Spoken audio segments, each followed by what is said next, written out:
Hey everyone, welcome back to 3D6 Down the Line. It is the beginning of Delve 3, episode 43 of our Megadungeon crawl of the Halls of Arden Vul by Richard Barton using the Old School Essential System by Gavin Norman, otherwise known as Necrotic Gnome. My name is John. I am the referee for the evening, and going around the horn, we have once again a full house. Hi, I'm Mike. I play Gorand, the 5th level dwarf. Hi, I'm David. I play Onweir, communer with the great flame, transporter of the party of doom, dealer of death to all, the illusionist. I cannot top that. I'm Matt. I play Avaricios, the left end of Lysion, blah, blah, blah, blah, blah. He's a level 6 cleric and kind of in above his head. Aren't we all?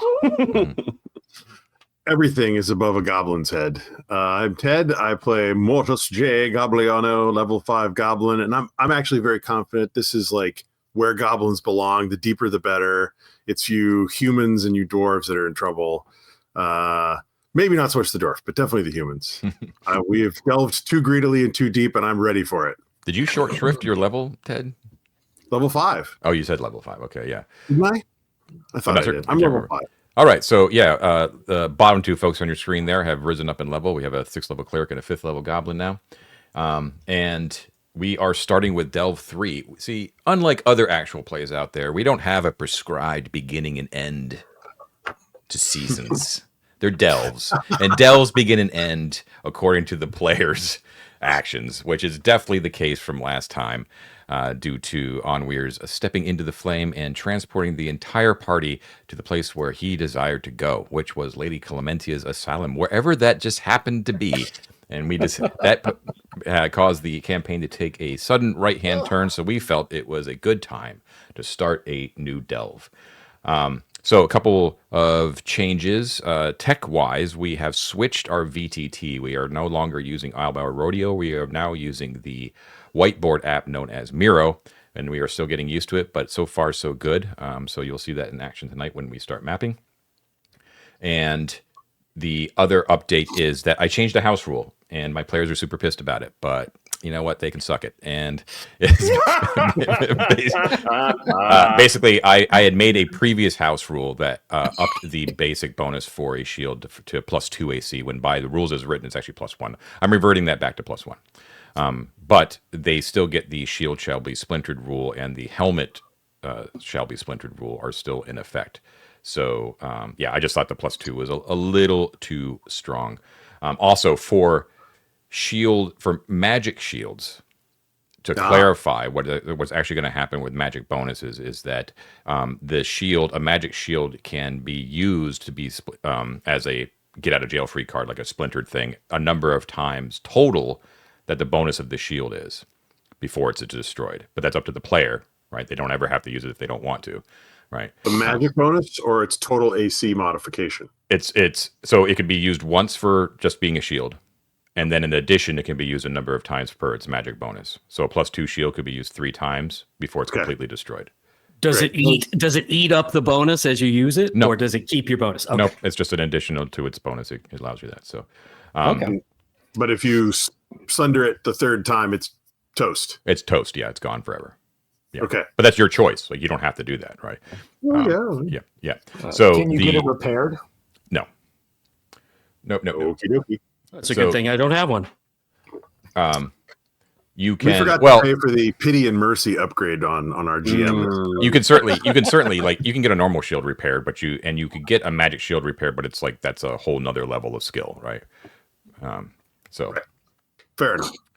So anyone who's using armor, which is a great deal of the party, needs to reduce their ACs by 1. Okay. Fools, you should have known better. Right. We did delve too deep. What? No, I don't want you to get damaged, Mott. I will protect you.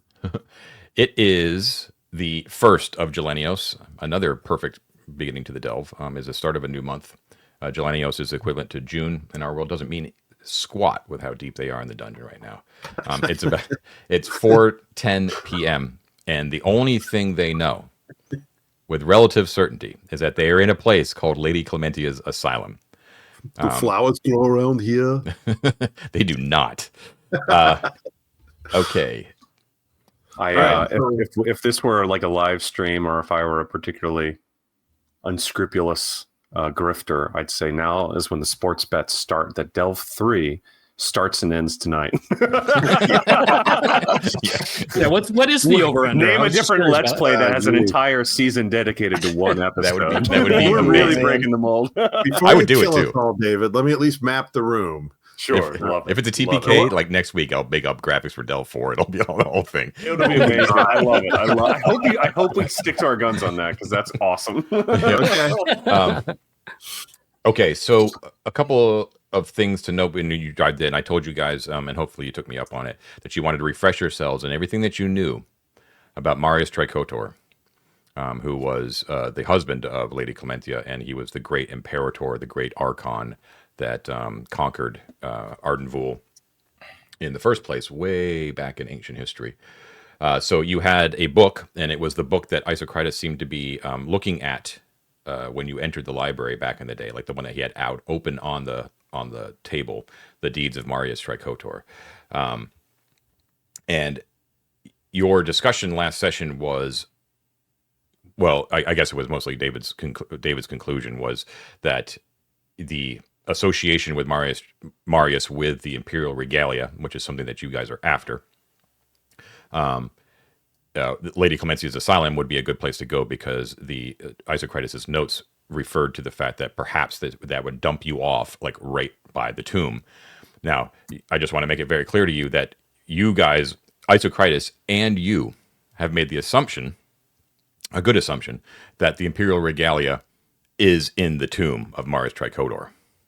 But you should realize that you have no information at all that actually confirms that. Right? Yeah, David. I would just add one thing. Not just that the supposition was that the regalia might be in his tomb adjacent to the asylum, but that he specifically said they would, like a person would cleanse themselves within her asylum, which to me implied there might be like a process prior to whatever might be involved in the tomb. All speculation, but that was a big reason we came here. Instead of me just saying like, let's go straight to the tomb. Right? No, of course. Yeah, no, your reasoning was solid. Yeah, and it wasn't Isocritus's words. It was the words in the book that he had highlighted and then wrote marginalia to the side of. So the actual words in the book were, those who wish to find solace in Lady Clementia's asylum and thereby cleanse themselves ere they enter the Imperator's presence, heed well this sequence of colors. Right? And then it gave the color sequence: blue, green, black, white, red, yellow. Precisely. Speaking of which, this is where you are standing right now. So let's give the dimensions of the room that you're in, and we'll give her a little refresher of what you're actually dealing with. It's a very, very strange room. So, to the map. To the map. I am mapping. All right. So, Ted, just go ahead and take off that arrow for me. Okay, wait, I think that's pointing to the exit. We should keep that on there. Yeah. Okay, no more arrow. Okay, we have a nice little PC marker for everyone to see there. Someone in the comments had asked for that, and there you go. All right, so the room that you are in right now is a oblong from east to west, octagonal chamber, roughly, not roughly, exactly, 50 feet east to west by 30 feet north to south. However, it is octagonal. Right. Okay, hold on. I think I know what you're saying. Let's switch to. All right. So, is it something? You got it.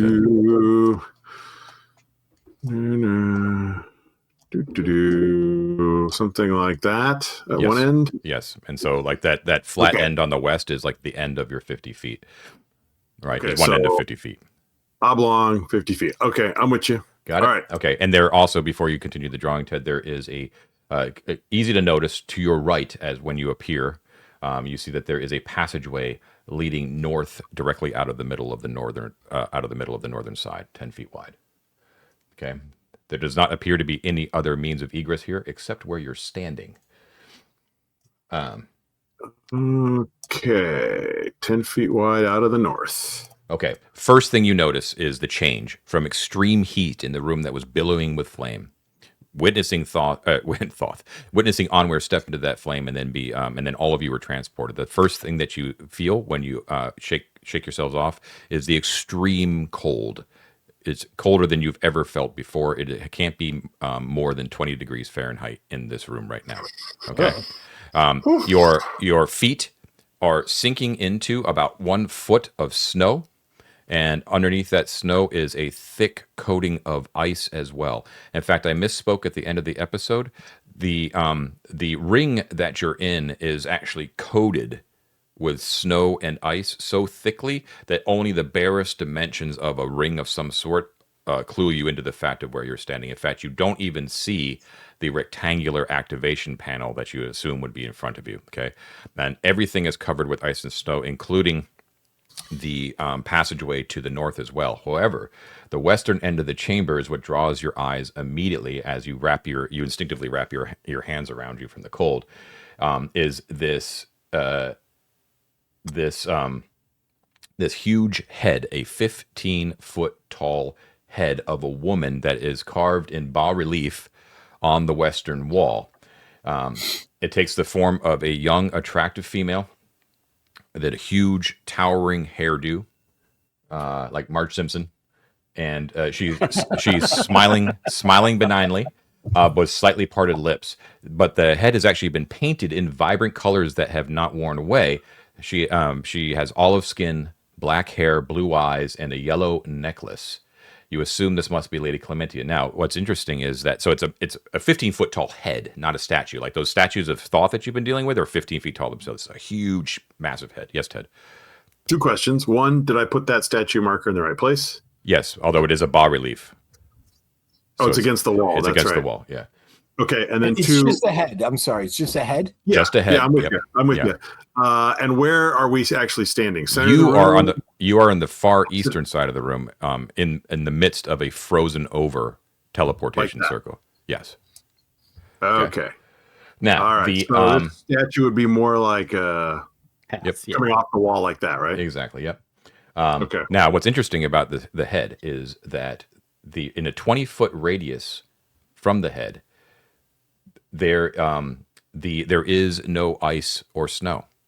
It reveals what appears to be ancient Arcantian walls and flagstone floors, with no debris on it at all. But it's obvious that the cold cannot penetrate. So you can see that you don't feel any heat exuding from it, but you do see that the ice on the ground like slowly sort of melts away when it gets close to that 20-foot boundary. So it's not like there's an invisible wall or something. It's a gradual it's a gradual change. thing. Yep. Okay. What do you guys think if it's like an anti-magic area? I thought about that as well. There are also inscriptions on the northwest and southwest walls, so those slanted walls on either side of the head, and they are big. The inscriptions are 2 feet tall, and they are filled with what appears to be gold.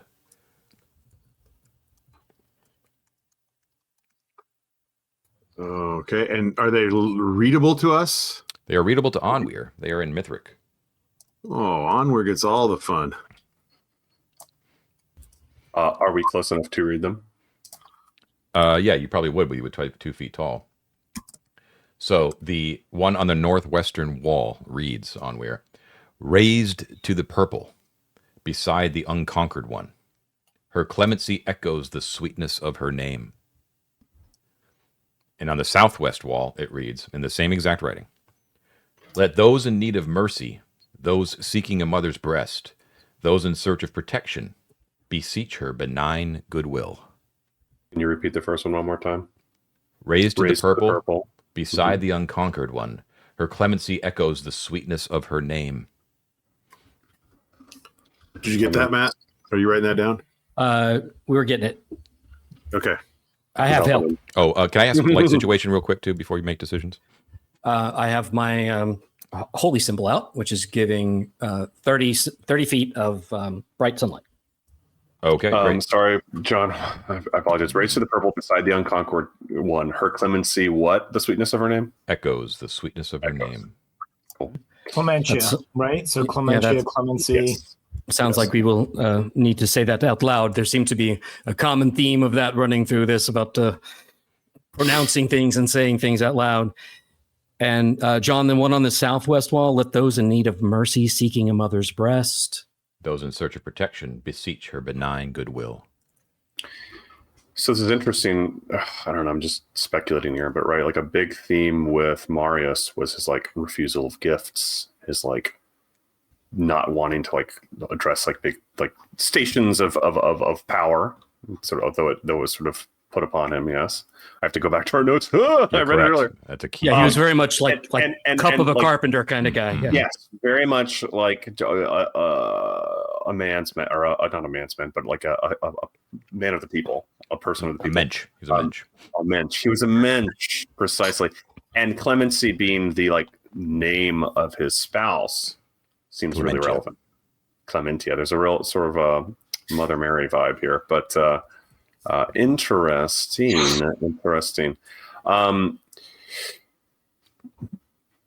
Gang, prior to approaching this, would we like to throw around in the snow and see if there are any tiles on the circle we're sending in? Or is there anything you guys want to do? I don't want to interrupt John's information, but it sounds like we're at a good...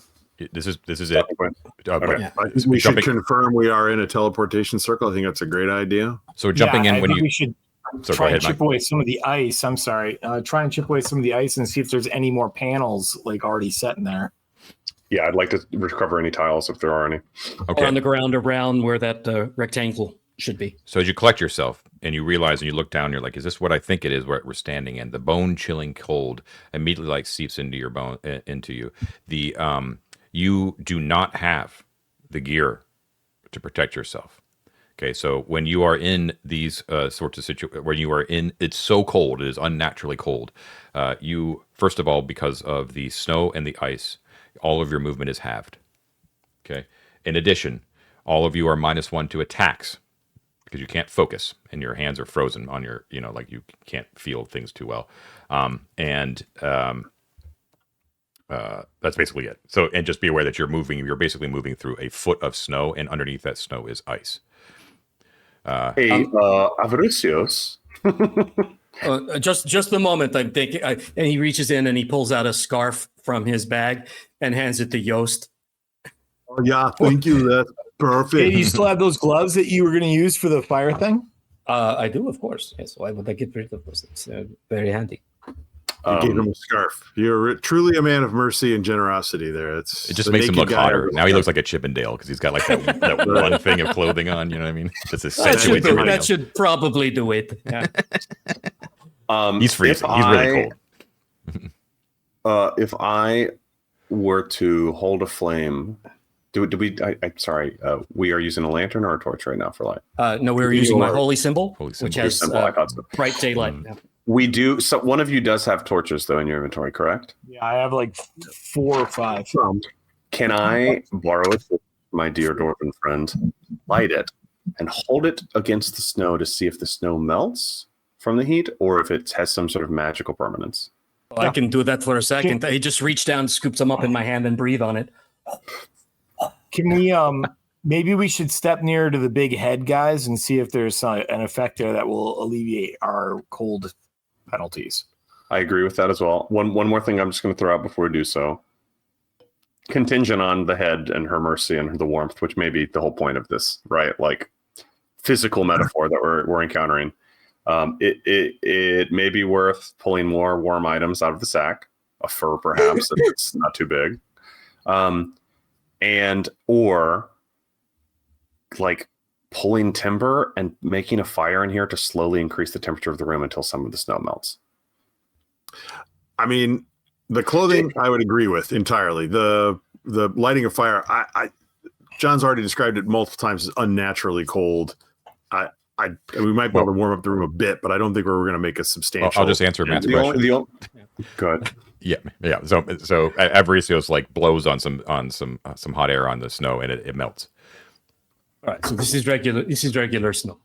The reason I mention that is if we have a significant portion in this chamber hidden under ice and snow, we do not know what is in this chamber.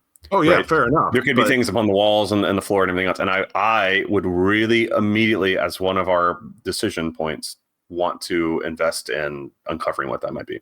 Now, like prior to doing that, let's go talk to the head and all that. Yeah. right. I mean, I'm just saying, like the necessary amount of wood to melt all this snow in a room which is unnaturally creating snow might be so vast that a shovel would be a better investiture of time. Yeah, I can tell you, I Oh, cannot sure. pull. I cannot pull Totally out fair. that much wood. I Okay. only have so much, and there's only a limited amount. I mean, it's enough to get the job done, but Okay, yeah. No, I understand. I also just like, I'm sure we can find flammable objects, but it's just a thought in terms of the point of any of it. However we do it is, I would like to know what's under the snow. That is a great point. Absolutely, we should know what's under the snow. I think Mike's right, though. Let's move to the warm half of the room and see what happens. Let's go over there. Maybe I can pull out the snow shovel, and then we'll come back and dig around. Come back. Yeah, there you go. There you go. Okay. So as you move within so you step out off the ring and you crunch through the snow, leaves footprints, all that kind of stuff. It actually totally natural, just like the snow and ice. Just the fact that it's here that's sort of weird. As you kind of cross that radius onto the actual solid flagstones and approach the huge visage, you can actually then at that point feel warmth emanating off of the western wall. And it's not in an unpleasant way. It's actually very, very pleasant. And so, like, you can immediately feel like the blood sort of rush into your hands. And you know that feeling like when your hands have gone numb and you get blood and it starts to kind of hurt as the blood kind of pumps through. You kind of get that feeling. But it's actually very, very welcome. As you're like, oh Jesus, that was awful. And you feel very. The visage is very, very pleasing. The way that it was carved. You almost suspect that it probably is not a realistic interpretation of what Lady Clementia looked like. It's so beautiful. It's sort of like an idealized version of what an ancient Arcantian ideal of beauty would be. Makes perfect sense.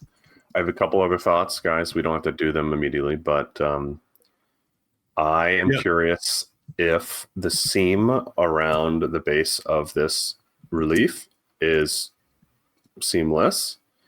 If it is like the floor is stoned or dirt, just to clarify it one more time. Everything is stone. Everything is stone. Arcantian worked stone, yeah. So it's not, for instance, as if there is a fuller statue and only the face isn't covered here, right? No, good question. That's something I would want to know immediately. It is a good question, but what you can tell on when you look at it is that it was not carved out of the rock. Like there is masonry. All the walls in the stone are masonry. Okay, it looks like the head was carved and then mounted on the wall. But it is it's huge, 15 feet. You know what I mean? That's a story and a half. It's one piece? One piece. Mm-hmm. I think there's a source of heat behind the head. Magical or not. I think it may not be magical. But that's my first guess. So I'm curious about what might exist behind the bas relief. Oh, absolutely. Just to throw that into the air as we investigate. But, so, John, I have two questions. One is, as we've been I've been in snowy environments before. They tend to be very, very quiet as the snow kind of absorbs the sound. Is there any sound or any movement? You mentioned it's snowing. Is it just like lightly snowing straight down? No actual precipitation, but there's snow on the ground. Okay. Yeah. So first of all, I'm curious if we hear anything at all. And my second question is, on this face, do there seem to be any seams around important points? Like we've seen eyes that move, we've seen mouths that move. Does this seem like one solid smooth thing, or are there any like seams? If you want to be really careful, take a turn. You want to do that? I think so. 100%. I support this. Yes. Okay. All right. So you take a turn and you give it a real thorough once over, and you can confirm that it does seem to be an exquisitely carved piece of single stone. There's not going to be any sort of weird indentations like that. Also, the sound is, as you described, it's very, very muffled and quiet. Actually, when you appeared, I should have actually not told you of the existence of the visage, because it would have also been completely dark, especially when you first appeared, because when you didn't have the continual light on you. When you pull it out, it wouldn't have been wide enough to actually shed light. So I want to be clear that the visage seems to be repelling the snow and ice, but is not actually exuding any sort of light. Okay. Right. So everything is very, very dark around here, except for your extreme steady And I should point out too that the fact that Avaricios is used in this continual light makes your lighting situation like way different now. It's the type of light it is, the strength of it, how long it lasts, obviously, and you can tell too as you kind of turn to the right, Avaricios, looking around, that the corridor to the north, which is jammed, not packed, but is cold. Right, it's got the snow and the ice. Is quiet and dark. One more thing I want to throw out there. Sorry, this is a bit of a rewind, but I remembered that chromatic orb. Though I do not have it memorized, so we'd have to rest for me to access it. One of the features that I can cast is heat, and that can, whether here or in another similar situation, melt up to a cubic yard of ice. So we Very find cool. ourselves in the need of like really melting something fast. Or Go to just sleep wanting to melt and wake something. Sleep. yeah. Well, I'll play it. No, sorry. What I meant was like if we find like a frozen door or whatever, right? Like if ice is an issue and like picking through it'll take forever, it might be quicker just to like take a nap. The ruby orb. Okay. Yeah, the ruby orb. That's It's sick. cool. Very cool. Okay. Super cool. Great spell. Yeah. And so the when I was looking at it closely, the colors, the vibrant colors of this image seem to be just have been painted on, or do Yes. they seem like the natural? Okay. Painted. Yep. But interestingly enough, not deteriorated. Like you've seen plenty of painting, but it's all been sort of faded away. Yeah, Mike. All right. Before we get, I know Matt's investigating it and stuff like that, but when we get into like the radius of the light, I kind of want to get down on one knee and say Thoth rules, and all knowledge flows from Thoth, or kind of go through that with my holy symbol out and just see if that triggers anything. Nothing happens. Okay. You also remember too that there was a clear difference. I know. Yeah. Okay. All right. Marius Tricolor was like, way after. I get it. But I don't know. So would he have just been a regular worshiper of the regular Arcantian gods? Probably. You don't know. Okay. There's no indication of whether or not he was a pious man. He didn't seem. There's nothing in the writings about that, which leads you to believe that if he was a religious person, that it was probably a very private thing for him. Okay. I think when we're ready to. Sorry. I think when we're ready to leave this room is when we're going to start calling out to the lady here and beseeching her aid. I think that might be what we need to do. I also wonder if there's worth like going up and presenting ourselves and saying Marius's name too, since she was his wife. I was about to do that too. Yeah, but we can wait if you want to wait. Yeah, we might Well, want I to want to do look our. between her lips, man, because he said that her lips were parted. He very specifically said that, and I just want to. Can I borrow your big bright flashlight and see if I can see if there's a lever or anything like that?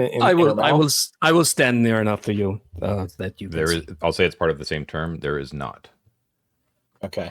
How far back does that opening in the mouth. indentation go? It goes to the wall, I guess. Yeah. There's nothing in there. Okay. Oh, I see. Well, guys, why don't I take out the snow shovel? We've warmed up a little bit.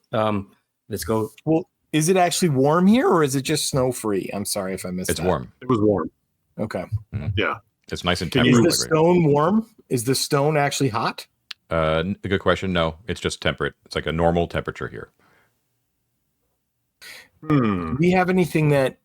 Oh, I guess we would know. Like, is his continual light is still in effect here, right? Yep. Right. So it's not an anti-magic thing. The border, the boundary, I've drawn it as a curve there, John. Is it in fact a radial curve coming off of the statue, or Yeah, it's is like it a 20 radial foot. curve So it's a other little bit. direction? It's a little bit smaller than that because it's a 20-foot curve. But yeah. Okay, So so just. But it's not like the teleport circle's giving off cold. It appears like the statue's giving off warm. Correct. Right. Okay. I have an instinct that the cold is probably coming down from that hole in the north, but let's see. Yeah, it seems likely. So can you pull out some warm clothes as well as a shovel? I of course I can. I will try to spread it around, but here's some mittens. They're Yeah, so- nice. They're kind of red and Sorry, green. Not to interrupt. Should we put snow boots on since we're walking through snow? That might be the best. Okay, thing. hold on. So You can only get one that's pair correct, per day. Yeah. And we can't metagame the whole thing. Like you can't be like, well, These are size mine's 12. yeah, mine's a Columbia jacket and mine's a a Patagonia jacket. You know what I mean? I would never abuse it like this. This So is we can too get like one unwarranted. fur, one pair of boots, one mittens, one of each type, basically. Which would do you no good. Yeah, because So the rest of basically, you still cold. I'm gonna abstract it and just say like there is a set of winter clothing that could protect you, and you can get one of those per day. All right. You know what I mean? Well, If you can piecemeal it if you want to use those for something else, but if you're looking to protect you from the cold, it's not going to work. Look, the most important thing we have right now is a refuge from the cold. You can come back and warm up. So let's just go get somebody. Y'all can do it. Yos can do it. They're nice and strong. They can go dig around and see if they can clear the area and try to find some spots. It's also very plausible that Calamentia's blessing will give us warmth to traverse the cold of this place. I mean, it already is. Right. So one thing that Mike asked, I just want to clarify with you, John. He said, is the stone worm of the walls or of Clementia's statue? No. So I'll be real open with you guys. So like there's unnatural cold and shit like that, right? It appears that the head of Clementia is somehow repelling that and maintaining a stable state within 20 feet. So it's sort of like it's around the 20-foot radius where you are right now is like normal dungeon. Then everything outside of that is like freezing cold. Gotcha. I understand. If I touch the statue's face, is it hot though? That's what I'm asking. No, you guys have given it a thorough turn. I've given you like all the really. I was just clarifying to make sure I understood. He wasn't talking about the Jason walls. He was talking about the statue itself. Yeah. Njal takes the shovel and goes and starts clearing around the ring. Okay, Ted. All right. So while Njal starts shoveling, Mort is going to go kneel as Goran did in front of the statue and say, Lady Clementia, it is I, Mortis Che Gabliano, on my knees before you, and I beseech of you your aid in our hour of need. Mort, you feel a sense of warmth and protection that only a mother can provide drape over you, and you only, as you feel as if the evils of the world cannot penetrate your immediate surroundings, or at least would have a very tough time in doing so. Yes. But the rest of you see nothing happen except for a small smile spread across Mort's green face. Sure.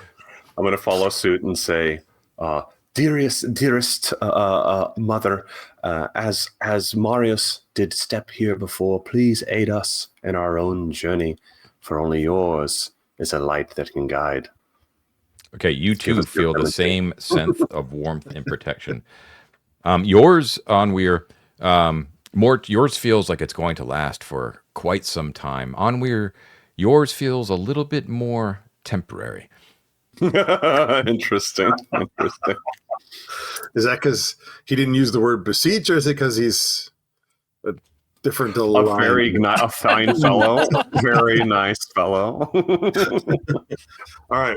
You're old daft. She's not your mother. If I start feeling warm and protected, John, does Elizabeth still actually have a lit lantern, or is our only source of light your?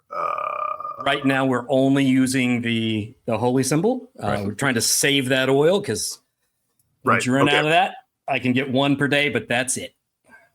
Well, why don't? Can you come stand sort of closer to the northern corridor? We can get a good look down. Get 30 feet of light down that corridor. After I talk to this lovely lady here and beseech her for her aid, because you look cold.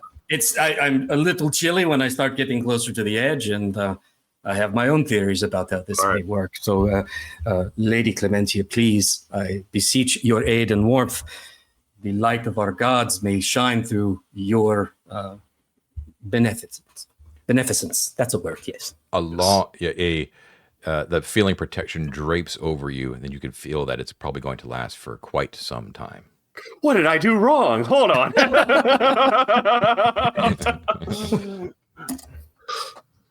All right. Does it work on dwarves? I'll say the same exact thing that Mort said. What a cheat. Now, what do you actually say, Goran? I say, repeat after me. Yeah, Lady Clementia, I beseech your aid as a patron and as a mother to protect my body and my soul from the depredations of the depths. A long-lasting protection drapes over. Okay, I'm going to get back down on my knees. You've got to tell her you're really, really sorry for all of that. Lady Clementia, I apologize. My conversation with you was not warranting your greatness. I beseech you, please help me on this journey. You are. Now I'm getting nervous. Both David and Amir is getting nervous. You are. Please. You are my only hope. You feel that the blessings of Lady Clementia, however they manifest, have already been manifested upon you, Onweir. Fucking shit. Okay. From the other side of the room, basically in darkness, you can hear Njal call. He's like, listen, Frauder, I ain't getting too far with this. It's really thick. It's gonna take some time. Yeah. And it's really cold, boss. If you don't mind, I'm going to take a break. And I'm sorry. Yeah, please, come back. Yeah. So the ice is that kind of like, it's been sitting there for God knows how long. Right. Very tough to break through even with a shovel. Okay. So I think Yost and Mjall Elizabeth should also all beseech Clementia for aid. Okay. Yes, David. Yes, David. I agree. Yes, but Oh boy. I know we were worried about, before we went deeper into this scenario, potentially fully understanding our escape options. It may behoove us to sleep a night and melt the ice before all getting a blessing and going into the dungeon. Though I know we want to catch the momentum, it's something maybe we should consider. Maybe this is a once a day, but it could be once ever. I don't know. I disagree. I think that it's long lasting, but it's going to run out. Mm-hmm. We should make the most of it while we're warm. I don't think we should rest or sleep. I think we need to at least explore. I think to your point, David, we don't know that we can do this again. That's the question. So we need to use it. Yeah.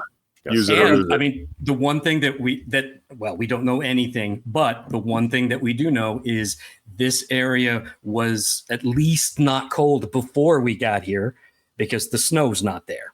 And it's not like it suddenly melted when we showed up. So as long as we have this temporary protection, we should use it, knowing that if necessary, we can come back here and at least thaw out a bit. Right? Okay. So for the retainers, we can have them do what we can train. You can tell them to say one thing. So just give me one last thing for the retainers. So Yost he will kneel before Clementia, and he will say, "Oh, great lady, it is I, Yost of the North, and although my winters have been long throughout my life, I beseech thee aid." All right, a slightly more temporary protection goes over top of Yost, Yost, Njal, and Elizabeth. What's everyone's alignment? Yeah, I don't know. I thought for sure that would have worked. Did you use the phrase mother? I used the phrase mother and beseech in my original. I got a temporary. So I think it may be more about who you are than what you say, but I could be wrong. Yost is also law, so I don't know. Maybe it's I don't know. Okay, so one thing that Njal was able to do was he was able to shovel off the snow off on top of the ice. So he does bring you back, Avaricios, and he shows you uncovered that the ice covered teleportation circle. Okay, so you know how it's it was actually a foot wide thing of joined stones, a foot tall. I mean, so that is basically a sloped surface. Do you know what I mean? The ice is sort of melted over the. Yeah. Sure. So it's like a sloped saucer sort of thing, and then you can actually make out, because he shoveled everything around it, that there is another slightly smaller sloped element that is outside that circle to the west, which is exactly sort of the same size as where you would assume the activation squares would be set, right? But it's just like a little mound of ice, and you can kind of see through the thick ice. That there's probably some sort of stone underneath there, but it's very very thick.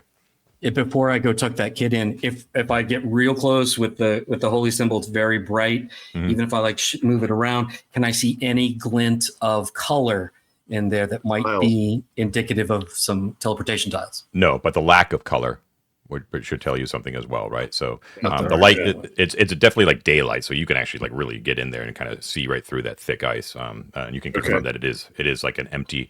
Now the interesting thing about this one, which is different than every other one that you have, is that you actually know, unless the book was saying something incorrect, what the sequence is to get to this place. Yes. Right? I have one more before you tuck in your kid. What is the scale limitation on the sack again, Matt? What do you mean? 5 or How much? 10 What gold. can we take out? It's Scale, like the size of a thing you can take out. it's a gold piece value, and I guess also size. Like we've decided that like a shield is too big. Sure. But Yeah, yeah, like anything that's 15 15 gold or I got it So right you here. could, for instance, ask for a bucket of hot water. we tried that Could you before. not? You'd get the bucket, but not the water. But not Remember the when we water. were fighting the dust elemental. But could you bring a water skin out and the water would be in it? Or would it be an empty water skin? My friend, I have 50 gallons of water given to me by Lysion, ready to dump anywhere we want. Well, I mean, literally, water on this snow and ice would typically be a higher temperature and it would melt some of the ice. Unless it was freezing water, right? So manifesting the water is another means in which you could reduce the ice. You could get 15 pounds of salt. 15 pounds of salt. Oh, fucking great idea. Yes. Now you're pretty following smart. where I'm at. This is because Ted is a suburban dad in the Northeast. Have any of us lived in the cold north before? I love this. Okay. All right, I love this idea. I'm going to take out going to take out as much salt as I can for 15 gold's worth of salt, Mhm. and I'm going to give it to these guys while I go tuck that kid in. Okay. Awesome. Hey, I love cool. this. Salt.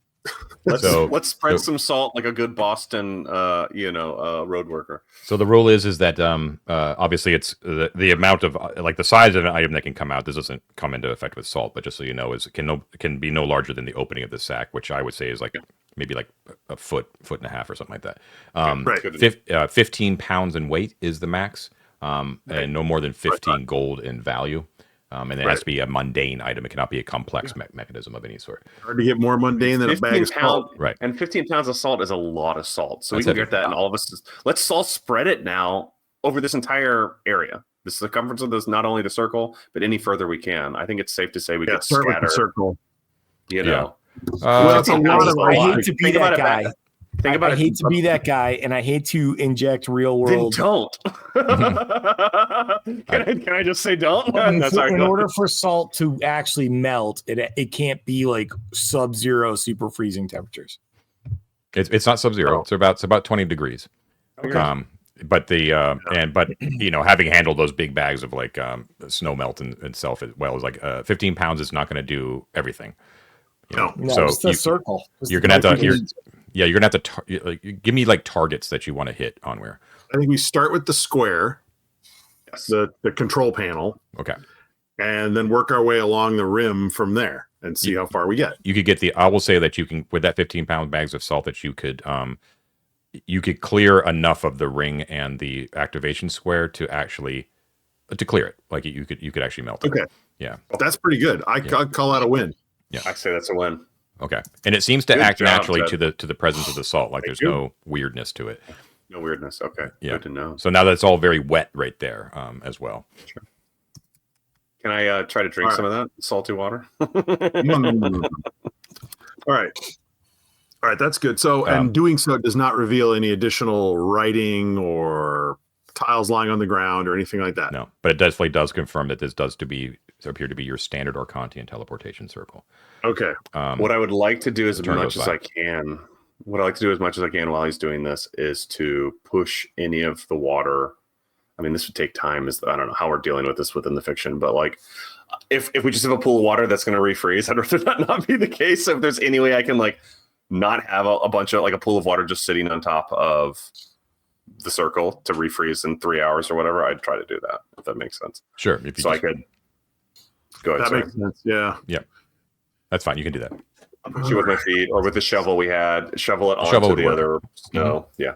That's what we do. Okay. So, all right. So you cleared the teleportation circle. And Cool. what do you do? Let's head north, y'all. I'm back. Did we summon a salt elemental? The salt melted the teleportation circle and the activation panel. Oh, nice. Okay. Actually, can I try one more thing with Clementia? Yeah. Out of curiosity. Let me just get my words correct. Give me one moment. I'm going to go back to our little bit about him. Well, now I can't find the dang thing. Okay, yes. I'm going to get down on a knee and say, "Dear Lady Clementia, can you cleanse me that I might be pure of heart and ready for the trials ahead?" And see if cleanse has any different effect than beseeching just her aid in general. It seems that the blessing that Clementia was willing to impart to you has already been given. Gotcha. I just didn't know if I want to make sure, guys, that just getting the warm blanket blessing isn't a different blessing than the purifying you for the tomb blessing. You know what I mean? The goal isn't to get a longer one, John. The goal is to make sure that cleanse isn't the one we didn't fuck up by just getting a generic blessing instead of the right. One so is the statue starting to smirk with that look that women get when you ask them for just too much? Okay, so everyone in the party is now under their own personal protection from evil spell. Mm-hmm. Okay. Although you do not know how long it will last, but it is the first level version. It's not a 10-foot radius. Okay. Sure. So you get a +1 bonus to saving throws against attacks or special attacks from differing alignments, and you also get they have a -1 against you, and then enchanted, constructed, or summoned creatures in general cannot attack you in melee, though they can attack you from ranged. Okay. So, John, the other piece of that is if you attack that creature, it breaks. Correct. Yeah, exactly. Okay. That's a good thing to know. Okay. So that's a little weird that it makes us warm, unless it's a bonus effect. It's not making you warm. It feels like you're protected. That means the snow is evil, or the source of the cold is evil. Something's going on down here. That's my feeling. If she's protecting us from evil, and we feel warm when we're amongst the cold is unnatural. It's a source. It's from some source of evil. Interesting. That's how I would interpret that. Why don't we go north and find it? That's a lovely idea. Okay, so you carrying Matt or Avaricios with the continual light blazing forward 30 feet. You truck carefully through the snow and ice, moving at half your movement rate. Okay. So that was as much because of the snow as it was being cold. It's mostly the snow because you're trudging through. Okay. And all those effects are still in place. So the -1, the -1 to attack stuff. Okay. The -1. Yep. So you're moving at a rate of 45 right now. All right. Okay. Well, what do we see? Okay. You slowly move through these very the very well constructed Arcantian stonework, devoid of any frescoes that you can see because all the walls are coated with ice. All right, everything is just it's almost like it's not like a square. It's almost like more like a rounded, rough tunnel because of the ice just coating everything. Do you understand? Right? There's icicles and everything like that. So it's just bone-chillingly cold. Your breath steams out from and is highlighted from the emanations from Avaricios' holy symbol, and you guys are just shivering as your feet are immediately just soaked and you're frozen. Right. And you trudge forward. You move forward 20 feet directly to the north before you see two things. Directly to the north in front of you, there is a set of steps that leads gradually upwards for 20 feet before what appearing to be leveling out up ahead as you shine up. And then directly to your right, in the top half of the square that you're sitting in, there is a 5-foot wide corridor that branches to the east. And there is darkness there as well. And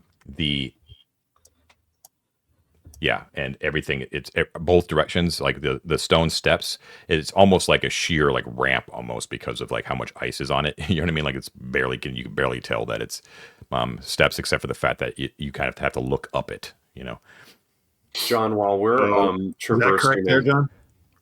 You got it, Ted. Yep, perfect. Okay. While we're traversing, John, just as a point of order, and I can continue to ask, but I want to try to note the density, like the coldness here and the density of any sort of like snowpack or ice in the ground, and see if, like, for instance, I look down this 5-foot corridor, if it gradually reduces as if there is more warmth in one direction.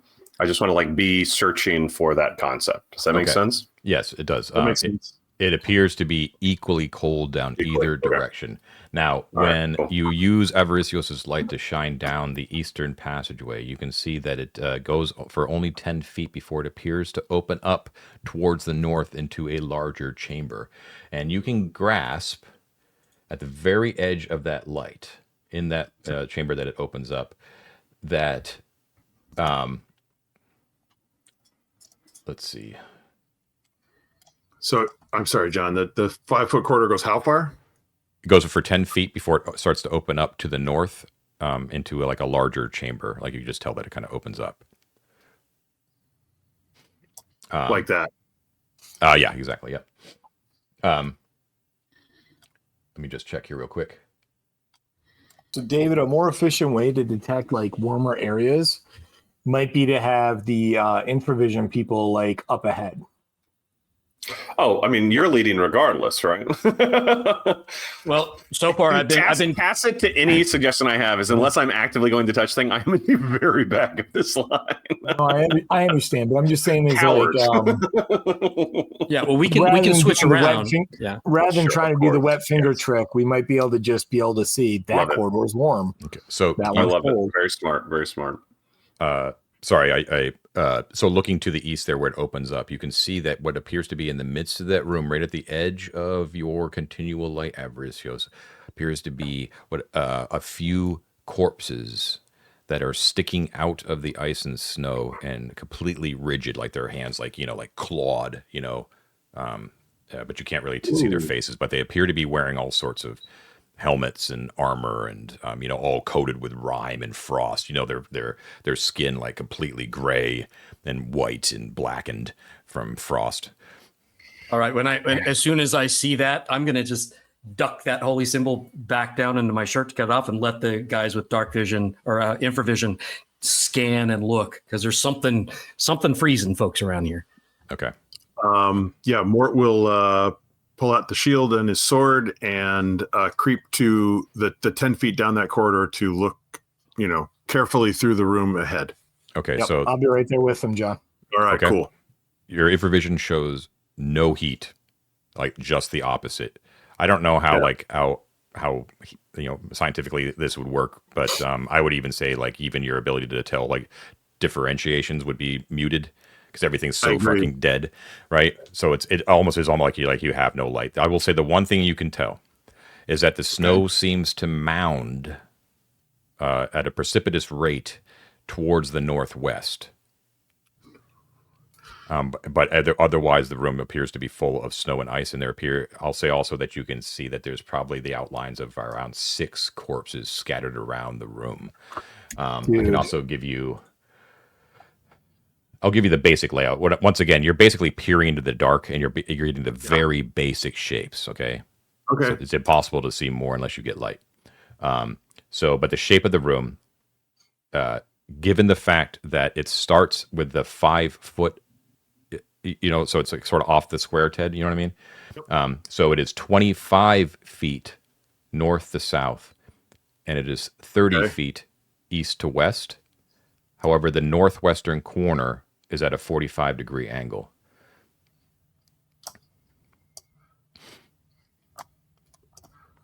Man, this is great for mapping. Miro, who knew? Yeah. Well done, Ted. Awesome.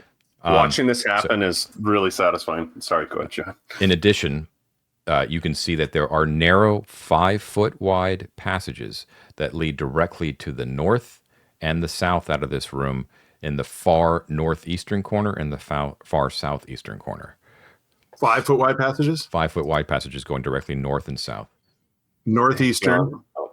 Northeastern and southeastern. Southeastern. Mm-hmm. Okay, I got to do something like.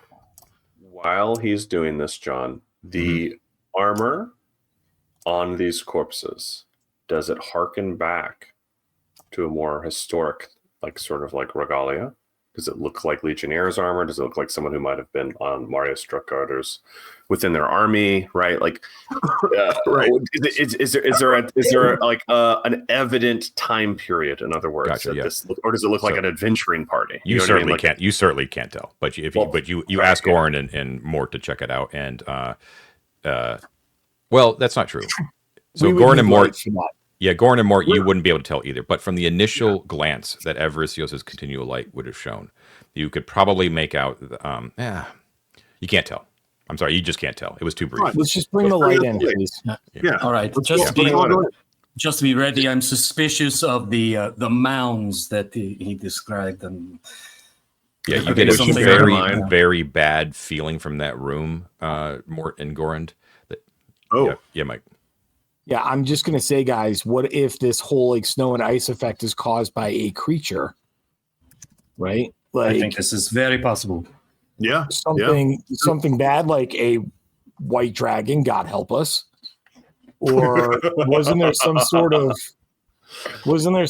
worm? Isn't there, like, I don't remember my old school D&D. Wasn't there a worm that was like an ice worm or something like that? Like almost like a carrion crawler or a purple That's a worm? myth. It would never No, be look, real. Come on. John, are there any tracks in the room in the snow? Not where you are right now. No. Okay. Being on the ceiling. Hold on. So did Mort and Goran are standing at the entrance to this room? You guys are back in the main corridor. Are we bringing out the light and checking out the room? Yes. Yes. I'll take it out. I guess I'll be right behind those guys so that they can see. Okay. I would also say, though it's not an assured protection, we know that the radius around the statue does not have the cold effect, and it may be that fleeing back to that is the safest defensible spot that we have should we encounter anything. Possibly, but also a 5 foot wide hallway might be a pretty defensible area too. No, I know, but like if the blessing we received is protection from evil, though it be temporary, and there's a Lady Clementia protection from evil permanent sphere going on down in that room, I'd rather be in that when the undead come from us than in a 5 foot hall. Just a thought. But let's see what we got going on here. What kind of dread, John? Are you talking about like a supernatural dread when me and Mort are in there? Yeah. You mistake it as if it might be even colder in here, and then you can feel that it's something more. Yeah. Okay. So we haven't entered the room yet. But I gotta throw a say, piece of rock in there. But I have my symbol out, so if there's Nothing happens when you throw a rock. well, now that he's got his symbol out, can we see more clearly the armor and clothing of the corpses? Yeah. Okay. So with the Avaricios over your shoulder, illuminating the room basically entirely at this point. A couple more features stand out, and it doesn't make you feel any better. First of all, the passageway to the south you can see is actually a small staircase that goes down gradually. Right. Passageway to the north continues at the same level. Right. The corpses themselves they are basically encased in the ice in the snow, or at least like they're half buried in various states. At this point with the light, you can tell that they appear to actually be wearing relatively modern wear. Like their style of honor seems to be relatively, the same time period or so. Now, to the northwest, however, where the snow mounds, you can see that it's mounding because the ice has formed over what appeared to originally have been a dais of some sort. There are two simple stone columns that have been carved in spiral patterns that flank each side of the dais, which is directly in the center of that wall on the slanted wall. And on top, and once again, it's completely covered with snow and ice, so it all just seems like a big lump in a mound. Appears to be a throne of some sort, which is sitting atop that dais. Right, and the whole room is dripping with rock hard stalactites of ice, not stalactites, but icicles. Right, just like it looks like a natural cavern, but made out of ice. Right, even though it obviously was at one time carved. Right, sitting atop that throne is a humanoid figure, which appears to be made out of nothing but mushy snow in a vaguely humanoid figure just like resting there, and its eyes are two coal black pits, and it's just staring down at Jack the corpses. Frost is about to murder us. Not wearing any clothes or anything like that. It just appears to be like a humanoid pile of snow, right? And it's just gazing. The only thing that you notice, you even notice it, is because of its two very alive black pits for eyes that are gazing down upon the corpses strewn across the base of its throne. That sounds bad. It doesn't Love look at you that. or react. Okay, so a couple thoughts. Throwing them out here. Does it look like the corpses are like taking a knee? Are they like prostrate to No, this no, they're like throne? very like they look like they were frozen in there. Right? Yeah, okay, okay. And also okay. too they answered wrong. the creature on top Okay. too has a like it almost looks like it's wearing like a dress of snow, right? Okay, dress of snow. Oh, Yeah. interesting. That's very so. Okay, next question, and y'all fire in some too. You mentioned. I just want to clarify. You mentioned the gear that these corpses are wearing seems relatively modern. Not that it'll help us to know, but when you say that, that could be not 10,000 years ago, but 1,000 years ago, or it could be within the last. It's like He said in it's like time within the period. He said in our time period, Yeah. David. In our time period. Well, what is our time period? Is what I'm asking. it's like around right 100 now, years or so. within So the last not- 100 years. Not the army that Anaximander came in with. Yeah, not ancient stuff. Yeah. That's what I'm getting at. Yes. Anaximander was 250 years ago. There was a marked difference in fashion. So it's a Okay. good question. These creatures do not appear to have, or the soldiers do not appear to have been part of like Adriatic's expedition. Or Okay. Yeah. Cool. So this is somebody else's Delve 3 that lasted one session. it sure appears that way. Okay. Yeah. Gotcha. Now, there's a okay. stairwell right over there. We could just walk up it. Let's Guys, I have one more thing I want to say. I know we love this protection we're having. Again, I have a melt ability. There are a couple thoughts I have, assuming that entering this room doesn't immediately inspire the ire of this person. If those adventurers came here, they have tiles to get here, which means on their corpses, if we were to thaw the ice on them, it is very plausible are tiles that we can escape with, which doesn't mean we should. We should still try this because I'd rather die trying than flee right now. But sleeping and getting them is going to make this entire experience less painful than going, well, let's just use the protection from evil and talk to the god of ice, right? Like, so I think maybe that's priority one in my mind, but I will workshop that with you guys. Yeah, I like where your head's at. Although Yes. we are here without tiles, so there are ways to get here without tiles. Right. Yes, but like the most likely way in which they, again, who knows? We don't know. Yeah. But like with the knowledge we have, this is like as close to a contingency that we have without going deeper into hell or like, whatever. So if As it- sleeping a night gets us spells and we can go test this theory real quick, it might be worth it. But we do not know whether the blessing will continue. You guys are also But all your teeth are chattering. You're frozen to the bone as well. Don't forget. Also, yeah, is the blessing helping us that much with the cold? We're still freezing. It is right? not helping Like, you with the cold. Like 100% Oh, it's not not. at That all. is not. It is not. It is a Well, protection. we should Warmth, 100% go camp in the warm area. It is a protection Okay, from it's- evil spell. That's what it is. Right, but when we prayed and you said a feeling of warmth comes over us, that was metaphorical. Yes. If I said warmth, I thought it said just protection, but I warmth. didn't say. I don't know if I you said said warmth.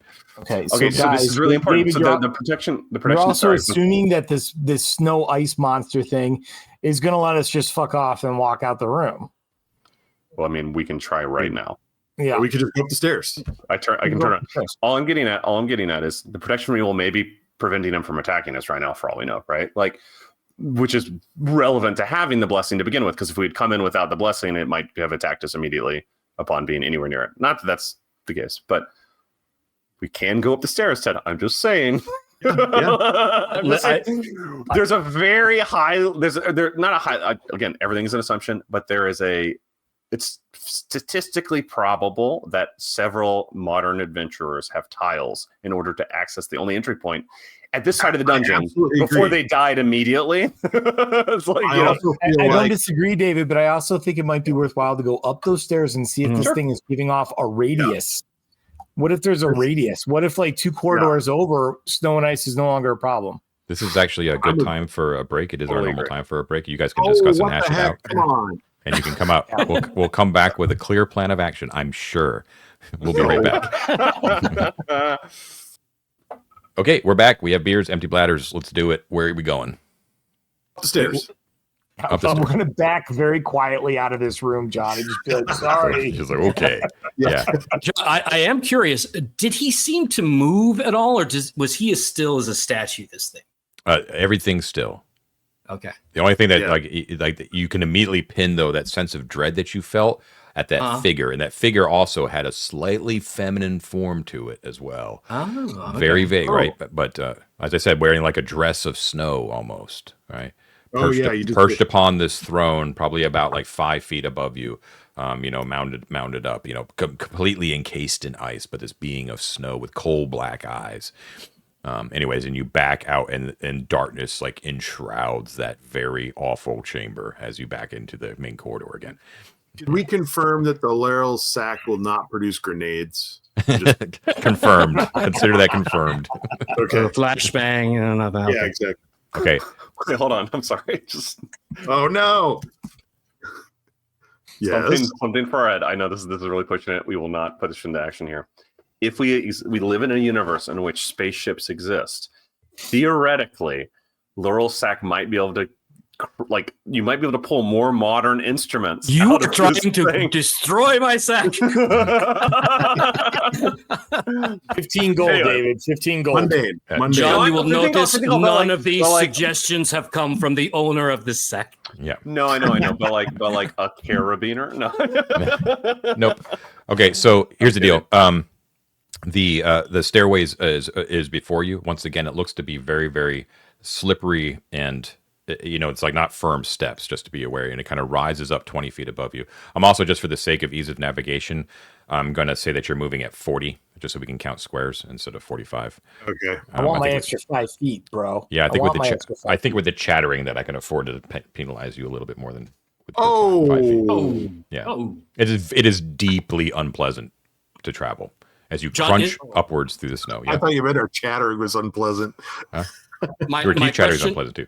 yeah, my question is, on these stairwells, is it just a slick ramp, or is there some purchase? No, I overstated. There's purchase. I just wanted to get across the fact that this is not like there's not good footing. You know what I mean? It's like ice and snow, and it's very tough. Okay, because I do have spikes if we need them, but it sounds like we could walk up there without. Let's put it this way: if you're running for your life back towards Lady Clementia's asylum, there might be a chance that you might slip on the stones on the steps. Not that Well, would be I'm- any sort of case where that might occur, but I'm shielded tobogganing it down that slip. Yeah, man. okay, you go up. Yep. Yes. All right. And we're going to continue, I think, as best we can with the Morton Gorand advanced team scenario. Got it. Okay. All right. So you get to the top of the steps. Right at the top of the steps, you can see with the continual light that there is a 10-foot wide passageway that goes directly to the west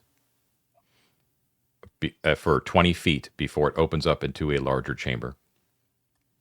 And Okay. to the north, it continues for another 20 feet before it hits a solid door.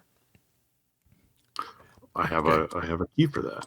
And there is a passageway, a 5-foot wide passageway that leads directly east from that door. Okay. So the wall, the corridor we're in does not go all the way to the door. It does. It goes all the way to the door, but there's a 5-foot wide passageway that leads directly east from the door. You got It's it. going Right, to link up to right, that that refrigerator of death right there. John, when we went up these stairs, does the temperature seem to alleviate at all? No. Although the feeling of dread does dissipate. It's still extremely cold. Everything is coated here. Now, to the west, the last 10 feet beyond the corridor where it opens up, which would your continual light would reach, you can see that it illuminates the very edge of what appears to be a long rectangular fountain. Wait, Actually, where is down, this? down the western corridor. Okay. There's an additional 10 feet of the chamber that it opens up into that the light reaches, right? Okay, because he's got a 30-foot radius. And that hits the very edge of what appears to be a long fountain, a rectangular fountain that disappears into the darkness west. Okay. So, right, something like I don't have a fountain feature. It's a rectangle. Oh, So it's like a 5 foot wide rectangular fountain right directly in the middle of the chamber. But you're just using the light. Now it's 5 foot wide. At this end of it, there is let's see. There is a 10-foot tall statue standing right in the very end of the fountain, illuminated at the far end of your light, Avaricios. Okay, a 10-foot tall statue of an ancient Arcontian legionary, right? And in one hand he is brandishing a gladius, and the other he is holding a drinking horn over the trough, over the fountain itself. Okay, and you can hear and see cold, clear water is pouring from the horn into the water. It is not frozen. Something like that, John? Yeah, but it's the statue is actually in the fountain. Oh, I thought you said the fountain was only like 5 feet wide. No, you're hitting the edge of it with your light, and it continues off into the darkness to the west. Ooh, I see. Yeah, and on the eastern end of this fountain, in the midst of it, is this 10-foot tall Arcontian legionnaire, which is one hand he's got a gladius, and the other he has a horn that water is pouring out of into the fountain. Something like that. Yes. Okay. All right. So we are standing here. Is that right? That's correct. Yeah. Okay. So door, 5 foot corridor, 10-foot corridor, and fountain statue. Yeah, and everything is coated with ice. Even into that chamber that opens up to the west, you can see that the room is coated with ice, except for the fountain itself and the statue appear to be clear of ice and snow, and there is actual liquid water running out of that fountain, out of the horn into the fountain. I'm sorry. The statue depicts what now? An Arcontian legionnaire. So someone that's contemporary with Marius Tricotor. Correct. Is there any insignia on the Legionnaires, like equipment, like 13th Legion, or any battle standards, and like anything like that? Like anything that might. It's a very good question, but no. Okay. But its armor, the way it's carved, you can peg it for it's like all the famous pictures and renderings you've seen of ancient Arcontian. Is it an officer or a footman? A footman. Are there, with the statues that we've seen, our eyes immediately must go to the joints around the arms, just because what we've seen so far. Does it look like this thing would have joints there? And additionally, the horn and the gladius that it's holding, do those seem to be also carved, or those seem to be actual things that they appear to be carved, and you from this distance you can't see any seams, although you would assume that you would need to take more time and be closer. Okay. Well, how about this, guys? How about Morton Gorin to move up 10 feet, look down that side corridor, and listen at the door, and then if that seems stable, we go look at the fountain room. So nothing pops out of that door and gets us from the back. I think that's a great idea. David, you wanted to say something? I can tell. I have clues. I have deduced.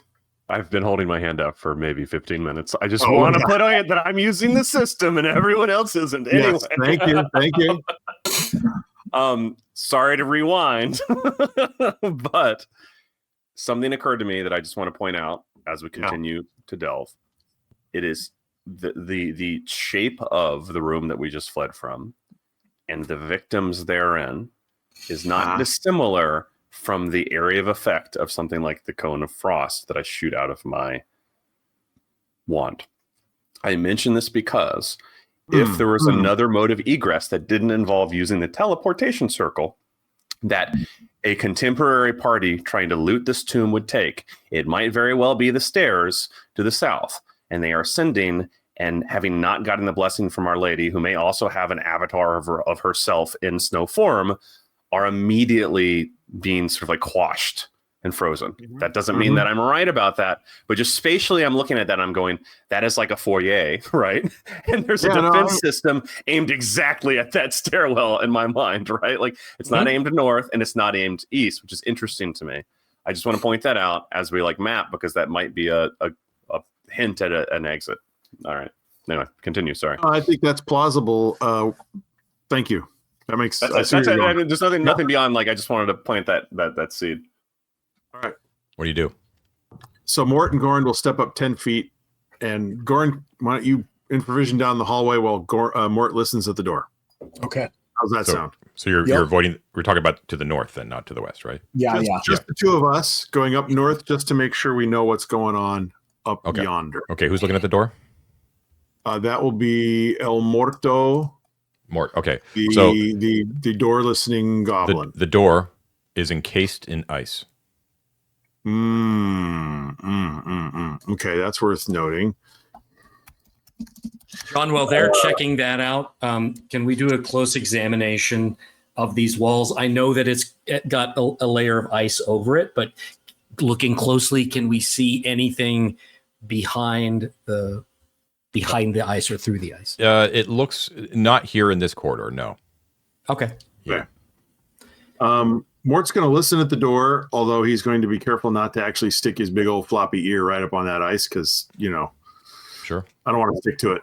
If you lick it, your tongue will stick. Yeah, that's what I'm afraid of. Okay, so it takes a turn. It is now 5 p.m. And Goranch is just supposed to be, scouting down the corridor with his infravision. Yep. You do not hear anything. At the same time, Goran, with your infravision, you do not see anything. Ping. However, you can tell in the darkness that after 10 feet down that corridor, there is a narrow 5-foot wide stairway that goes down gradually for 20 feet. Haha. All right, hold on. It goes. Wait. Oh, so after 10 feet, this little corridor goes down. Does the corridor continue on? It does. Straight west or straight east? So something like. Yeah, but I would say that because there's no heat at all in the corridor, that I'm not going to give Goran much more info than just the staircase. Right. I'm bored where I am. I couldn't see anything in the ice. I walk up there with the light so he can see them. Okay. Well, it's with the light back here. with the light, it extends 30 feet, so you can see to the base of the stairway. Oh, thank you.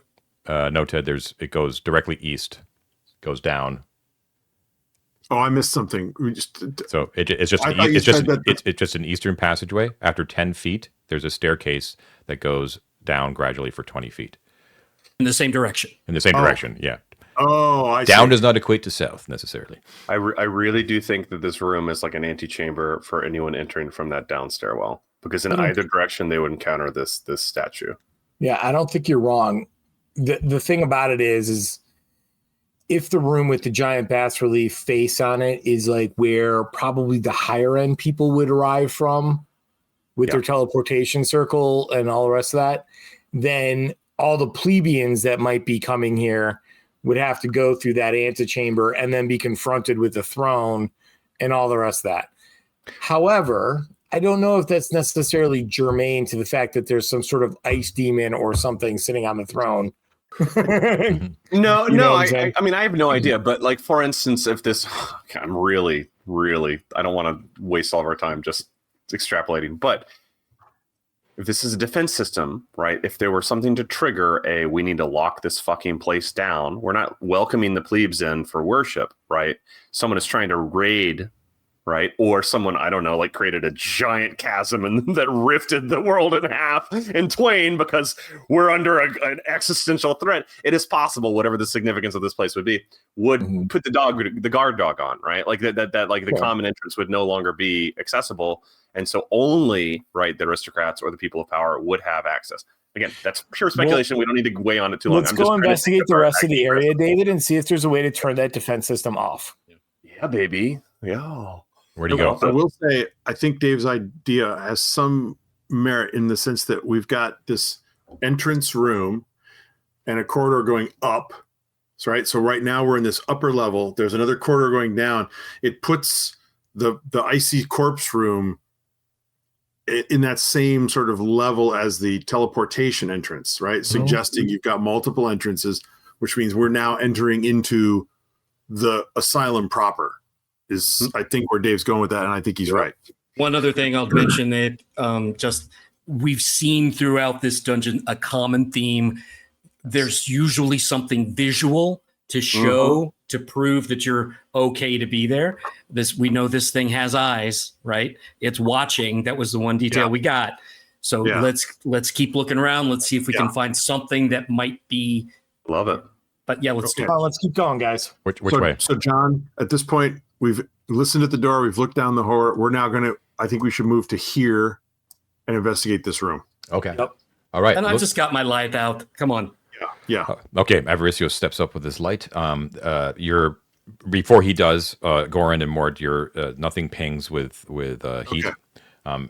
Once again, this entire chamber is coated with snow and ice, except for this fountain in the center of the room. Now, the chamber itself, Ted, is exactly the same dimensions as Lady Clementia's asylum down there.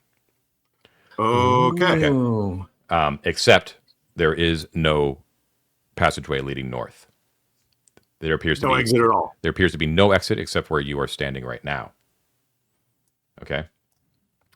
The fountain in the center of the room is 5 foot wide, rectangular, and stretches for 30 feet directly in the center of the room. At the other end of the fountain is a exact identical twin of the same Arcantian legionnaire, also pouring water from a drinking horn and wielding a gladius at that end. However, in addition, in the 4 corners of the room, or I should say on the 4 slanted walls of the room, there are additional statues. This is They are actually 8 feet tall, so they are slightly smaller. They are also Arcantian legionnaires, and they let me just double check here. They appear to be spearmen, and they are standing at attention with their spears, on the ground. Now, they are carved of a different stone than the ones that are actually in the fountain. The fountain statues are actually carved when you get up close now. They're actually carved out of basalt.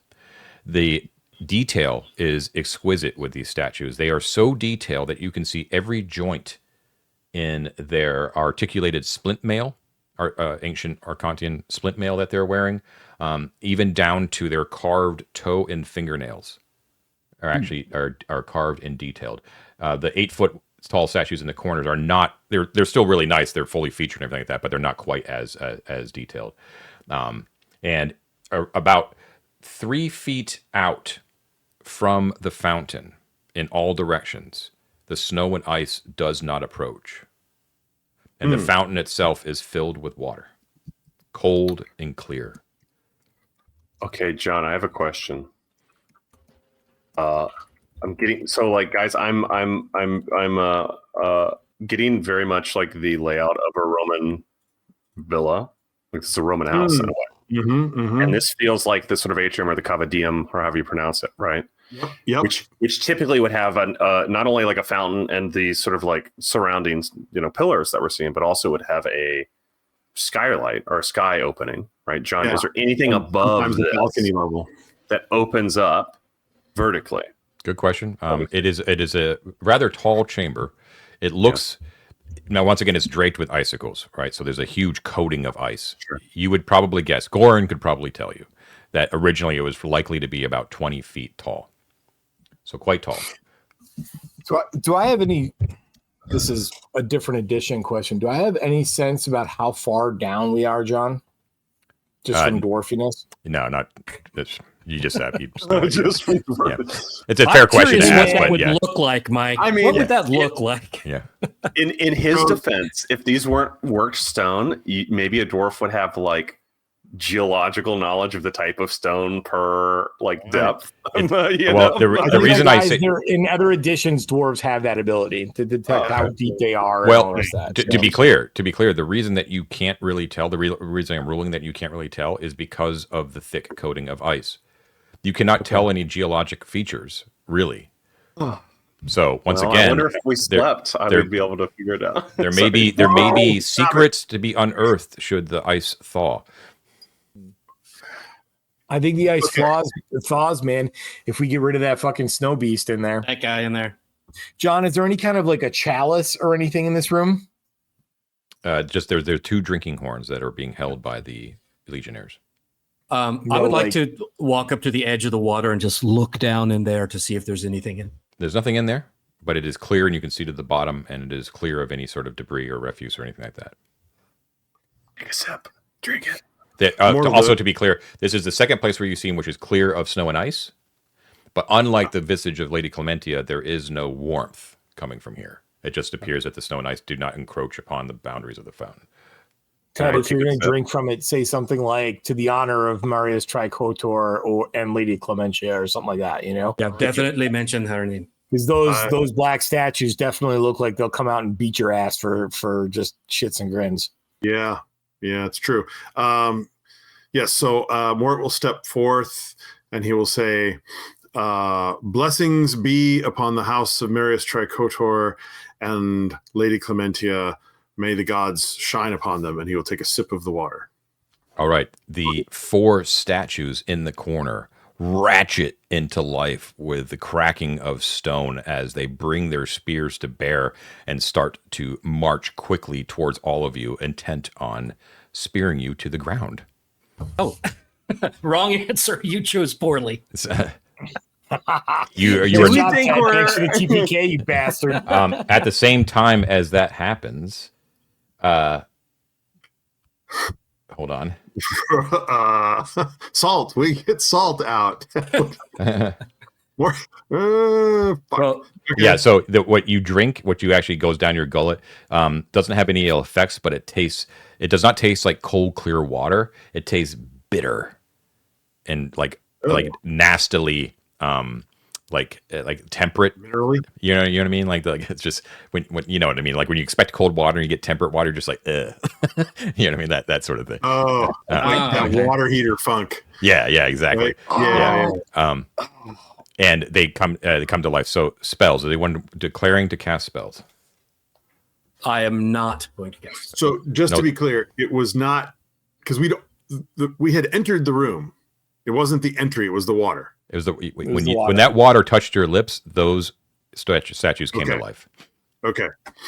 Sorry, guys. All right, no spells. Let's roll for initiative. I guess I better roll it, huh? I got a 3. Better. All right. Come on, Ted. Oh, a 2. Oh. Sorry, guys. Okay. You're just full of apologies, aren't you, Ted? What's that? You're just full of apologies, aren't you? You okay. Shut up. So you guys are in combat. In combat, you guys would normally be moving at 30. You're now moving at 15. The statues do not appear to be similarly obstructed. You are also -1 to attack. They stomp through the snow quickly, coming in from all sides. And yeah, I would say that all of you guys are exactly where that marker is. So let's see. That's 30. Actually, so the ones on the far end could actually make it as well. So they all encroach upon you, and there are 7 of you, right? And there's 4 of them. Right. Okay. So I'm going to say that the 2 immediately that are close to you immediately basically encroach right upon Mort, and 2 of them are going to attack Mort, and then the other 2 are going to will pick random targets, and that would be 1, 2, 3, 4, 5, 6. So here we go. Gorn for 1. You're welcome. And Gorn for the other 2. Brutal. So two Gorn and 2 Morts. Okay. I didn't pour a big enough whiskey. Yeah. I might need a refill. And just to make sure, this so far, at least from what we've seen, this spell doesn't seem to be protecting us from these constructs. These constructs still seem intent on melee attacking us. That is actually a good point. Give me a second. Yes. We have the blessing. We have the blessing, baby. Thank you, Matt. Thank Matt you, with Matt. the come through. I'm so glad you said something. I'm so Avaricious glad is you like, said you know something. what? This spell feels really familiar, and there's something not right about these guys. Give me a second. I got to check something here. I didn't invoke the blessing of Lady You Clementia. I son of swear a I did. bitch. Give me one moment. I got to look John up. was so excited. I love this. Instead, you'll have a honey mead taste to the water, and they all.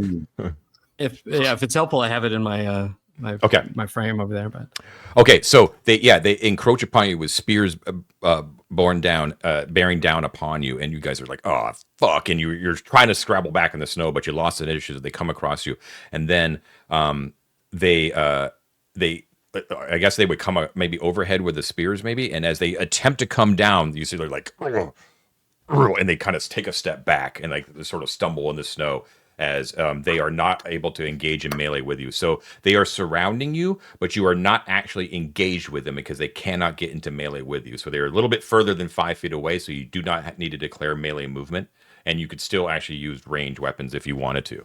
Okay, and you could feel actually like there's a pulse of protection that basically like emanates out from you as they attempt to attack you. Like you can actually feel it. It actually feels like kind of good, like pleasurable, as you're protected. Interesting. Nicely done, Matt. Thank I you, completely Matt. forgot. Thank you so much, Thank man. Avaricious, okay, yes, I have a hotline to somebody, but Why are they evil statues? It's just the enchanted I think nature they're of the. preventing from looters. It's and not this is their probably alignment. what Remember we they do. discussed this. It's their constructed nature.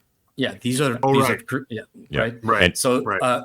Avaricious will remind everyone, if you attack them, it breaks it. Okay, Yeah. so okay, I so don't think it's they have not prevented your egress, like your exit from the corridor from the room to the east if you want to retreat. However, they are basically blocking any further path. Well, no, that's not true. You could skirt around them if you wanted to go deeper into the room. Is there any other exits out of this room? No. I bet there's a secret door somewhere. I And to also be clear, think too, the statue. the two statues in the fountains have not moved at all. Yes. And there may be something to the temperature of the water and steam's ability to melt ice. I don't know. I'm just throwing different ideas out there. I think we should check out in as much as we can while this is happening. Although we bear in mind, we don't have forever. We should check out those two statues because I don't know that there's another. Yeah. If the northern door is frozen, and if my suspicion is correct that the other stairwell just like circles back around, there's nowhere else to go, and we might have a finite amount of time. At that point, we have to work on. We have to work on the icy door at that point. Yeah, no, that'll be some chipping. Yeah, but I don't think we're not going to get through the door. So what I'm getting at is if solving the puzzle is on a time crunch because of the protection from evil, if it's a puzzle. Yeah, that might be our only way of surviving this because they're going to chase us down to Clementia after the. Well, it's something that we can find out. Yeah, let's do it. All right. One thing I would like to do, John, is I'd like to take a bucket. I'm not going to cause these guys harm. I would like to take a bucket out of the sack and scoop some of the water into a bucket. Okay. All right. So it's a little odd. So basically, you're say, excuse me, I'm very polite. Yeah, you're being actively attacked, and you just guys are just kind of going about your business in the room. I love this. This is on brand for us. Right? This is very on brand. So how about while Matt is getting water, and I have ideas about what you're going to do with that. Why don't Mort's going to climb up onto one of the fountain statues and look for joints in the arms or secret triggers in the eyes, or does the sword move or something like that? I'll start with the closest. And John, while he's doing that, I'm going to be searching for triggers on the fountain or writing on the fountain or any kind of like other like statuary that might have told us like what not to do. Right. Okay, got it. The sign that says "Do not drink." All right. Yeah. So Avaricious, you can get water. You have like a water skin's full of water. Okay. Okay. Note it as somehow different than normal water. Okay.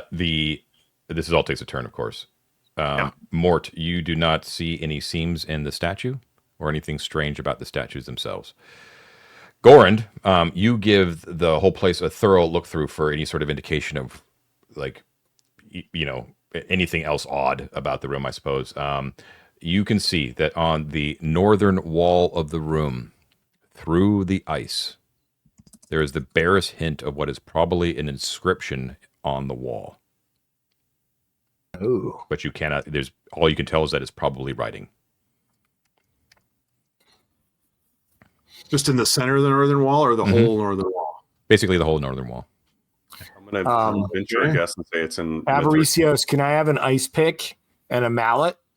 There's something I'd like to try first. If you want to do this, I'm going to take that water that I just got, and I want to throw it and splash it on the ice that's over the inscription. What are you There doing? seems to be some the water. I'm water. taking the water and I'm throwing it on the wall. I want to see if this seems to have some kind of like antifreeze. It basically water- immediately like freezes on the wall. Just like, Okay, so it doesn't melt. Okay. You made it worse. Made Oh my my god. job harder, bro. Okay, you have to try some stuff. I already have we have ice. We have spikes, so we can just use Well, spikes. also, I mean, for what it's worth, if you've just splashed with water, it would be extra transparent. The ice wouldn't be opaque, right? Is it possible for me to run up and stick my nose right up against the wall and read it slowly? no, you can't make it out. Okay. You can't even tell what John, language it is. I'm gonna take out like an ice pick and a mallet from the from Laurel's sack. Use this iron spike. I'll get you a hammer, but don't get the jelly. Anyway. Don't get greedy. I'm gonna just try and see if I can knock off a chunk of the ice. I don't want to do it right on the inscription. I'm gonna do like a point above it on either side and then down below it so that I'm not damaging the writing. Yeah, you would know how to do it. Like is- it comes off normal, like a significant chunk. Based upon like what you were able to hammer away with like a couple of seconds of work, Goran, you could probably determine that you could uncover by chipping away ice the entire inscription in probably about 3 turns. Would him using a chisel that I have, which is meant for stone, increase the speed of that over just a pike? Or is it No. all the same? No, Okay. I'm kind of looping. I'm just thinking of like a course. yeah. I'm not making a differentiation really. think you should do it. Guys, before we do that, do we leave this room and see if the statues reset?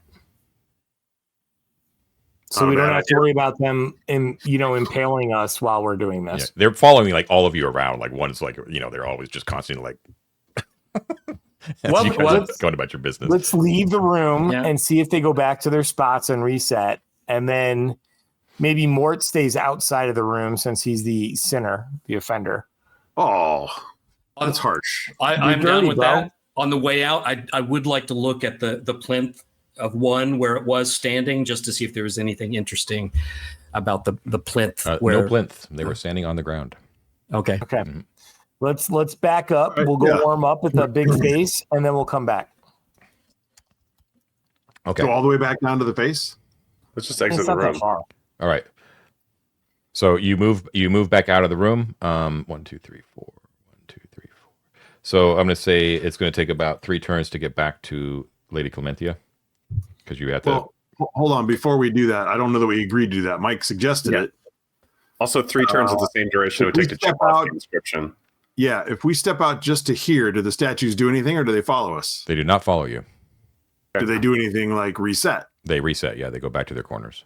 That's all Okay. we I got. don't think we need to go all the way back then. All right. I mean, that's fine, guys. I just I wasn't trying to waste the time. I was just trying to No, yeah. I didn't want the blessing to run out while we're in there and we're all doing good. stuff. A turn goes Yeah, by so- to get back to that point right there in the corridor. Lauren, do you want to go and chisel while we stay out here? Yeah, I'll do it. Okay, All so right. you're Mort's going to go start chiseling the door to the north then. Oh, okay. what do you have to chisel with? I have pythons and a hammer in my backpack. Okay, great. Okay, so you start chiseling. The noise is loud in the muffled silence of these chambers as 3 turns go by. Okay. First of all, the door, Mort. Yeah. The door appears to be solid wood, iron barred. similar to the Thothian doors that you've seen in other parts of the dungeon. Okay. There is appears to be a keyhole, although it is not something that you could look through. Is it full of ice? Yes, it appears to be full of ice. Yeah. It's also very small. Now, Oh, back not with- going to fit Yost's giant keys. And yeah, okay. I'd say you could probably get basically the whole door in 3 turns. At the same time, Goran basically finishes his work back in the other chamber in the fountain room. And Goran, you could see that there is a 2-foot tall inscription written in mythic that is also filled with gold. It appears to be the same sort of make as the one that was by Lady Clementia. Call David over. Just a quick question, John. Approximately, like, how many turns has it been since we got our blessings from Lady Clementia? I don't know how many turns it's been. Because Avaricios knows, he doesn't know if this is like the standard spell, but if he were to cast that spell, he knows about how long it would last, and so he would start warning people when about 12 turns came I guess we're around. about 10 personally. Yeah, I can't remember exactly when it was cast, but yeah, I that's suspect about mine is going to expire very soon, and y'all's might be like an extra long version. Well, actually, I just mine got and backwards. Yost. Mine and Yost is probably going to expire very It's soon. been 9 turns. 9 turns. Okay. So I'm going to run over full blast to this inscription and read it with Goran. Thanks for thinking of that, Matt, because it's very. Yeah, it's a good Very point. I mean, who knows? But Okay. The exact very same good. language and handwriting. It's an inscription, right? But it's filled in with gold. You feel too that if you took the time, you actually might be able to carve out this gold from the inscriptions in both this room and the other one, and actually get some value out of it. However, That seems wrong. it is written similarly, but this says Imperator with an exclamation point. With faith and strength, I uphold your authority and obey your rightful commands. Imperator. With faith and strength, I uphold your authority and obey your rightful commands. Imperator. Imperator. It has the feeling of an oath. Yes. With that being read, I'm going to turn to the fountain, or the perhaps the legionnaire at the face of the fountain. Get upon a knee and recite this out loud and see if there's any change in the room. Nothing happens. Okay. the statue Whatever. didn't respond to us when we came back in. Or did they? No. Okay. They have not. Okay. I'm going to take this in mind. Here's what you do. You say that as you drink. It's like that's the oath. Cheers. Okay. Yeah. I'll I like it. try I like this. it. Would everyone like to leave the room? So if someone dies, it's me. Okay. Although I still have protection. Okay. Can I? Okay, Matt. Can I ask of you one more thing? Can you pull a similar horn as the Legionnaire has out of this, so I can really like lean into the theme here? You've got a perfectly good bucket. It's nice and clean. Come on. What are you fancy pants with your schooling and stuff? Take the bucket, drink from the bucket. All right.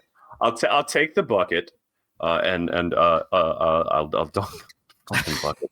I'll dunk it into the fucking water. If this is sacrilege to them, it's just gotten more. And I will get upon it, or I will excuse me, whether it matters or not, I will imitate the posture of the Legionnaire at the other side. Mm-hmm. Right. I'll raise the glass and I'll say, Imperator, with faith and strength, I uphold your authority and obey your rightful commands. Imperator! And I will drink. As you imbibe and you speak the words of allegiance to the great Marius Tricotor, you feel incredible.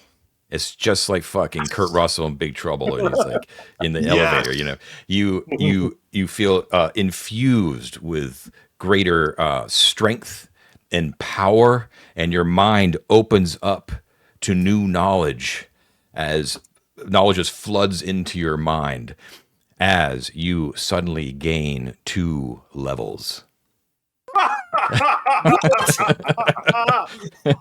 Oh, yeah, baby. John, I only have one request. Tell me this is a one and done, and they can as well. You feel I'm a joking. I love bond you all. across the Let's all try it. ages, Let's all try it. associating your newfound power with the subtle, Mhm. non-ondas, not what's the word? The subtle power of Marius Tricotor across the ages. Sure. A quiet Oh, power that infuses you. that regalia is going to look so good on me, fellows. It's going to look so good. What levels? just happened?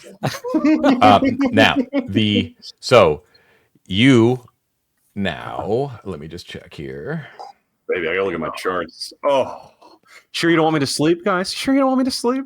I mean, is that something you don't want to So do? I may have misspoke, like where you're not going to learn new spells, but you have the capability to know more spells. Okay, so you gain all Which the I've already effects of memorized. actually gaining 2 levels. Okay, Mhm. so roll 2d4 for hit points. Oh my god.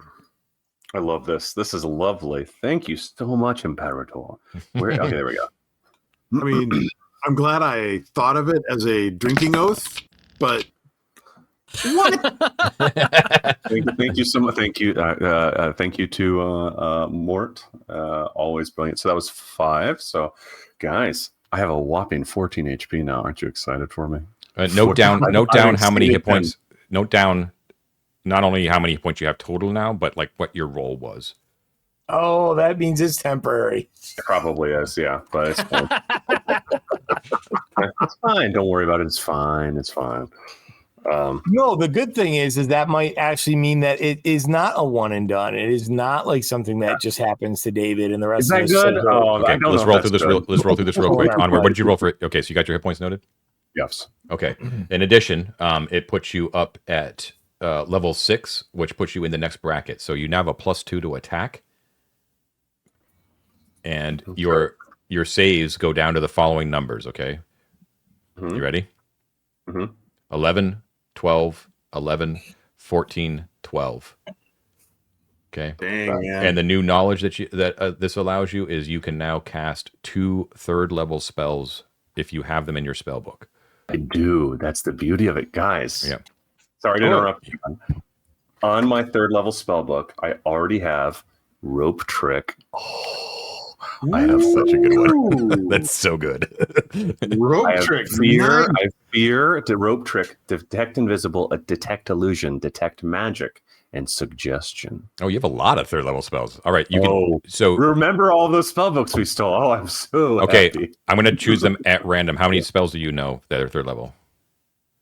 1, 2, 3, 4, 5. I know 6 spells at 3rd Okay, level. so in that level, in that order that you just read them to me, that's when I'm going to roll. Or you can roll them. You want to roll them? Doesn't matter. Sure. to Okay. What determine do you whether want to can roll? them. So you can roll a 2d6, and each one is the number, is the down the list of what you suddenly know. Okay. First one, Rope Trick. That's exactly what I wanted. All right. Second one,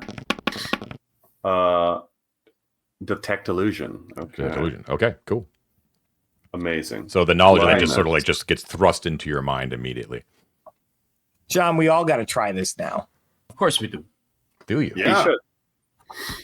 In fact, we should all do it like as a group, like all chanting together like legionnaires would. Okay. Cool. So everyone says the oath to the Imperator and drinks of the water. Dude, Yes. yeah. Okay. Let's do it. The statues kill us. Okay. So you all drink it. You're expecting the worst, and you all fill with the power of Marius Tricotor.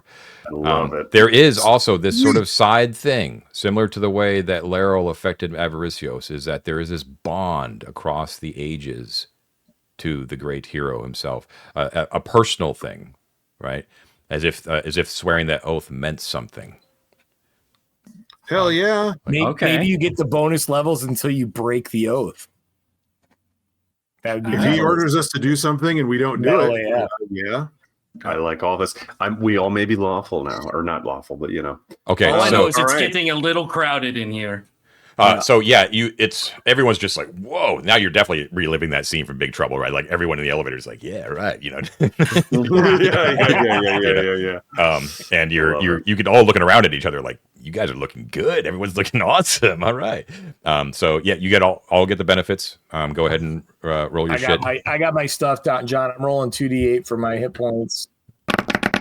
Make sure make sure it's in pencil. You know what I'm saying? I will. And I know that drops me, or that moves me up a slot for attacks and for saving throws. So I've got those numbers. Cool. All right, here's my hit point roll, John. All right, so 1 and a 3. All right. I'll roll for Avaricios 2d6. Don't forget your retainers. That is a total of 6, but minus 2, so 4 hit points. Okay. All right. Those who have finished, why don't those people, like David, maybe, why don't you decide what you're doing next, so we're not just sitting here doing all this book. Yeah. Go ahead, David. Okay, so just to clarify, you have fully inspected the statue at the front of the fountain, Ted, and found nothing. Yes? Not the far western statue in the fountain. I'm going to do that one as well. I'm going to inspect that one very closely. Okay. Taking a turn. You don't find anything different about that one. I'm also going to... Sorry. So it's now 6 p.m. After that, I'm going to inspect the westernmost wall and the southern wall for other inscriptions. Or secret words, etc. Yeah. Okay. So I'm going to say, like, if you want to do the western and the southern, it's going to take 2 more turns. I'm okay with that if they are.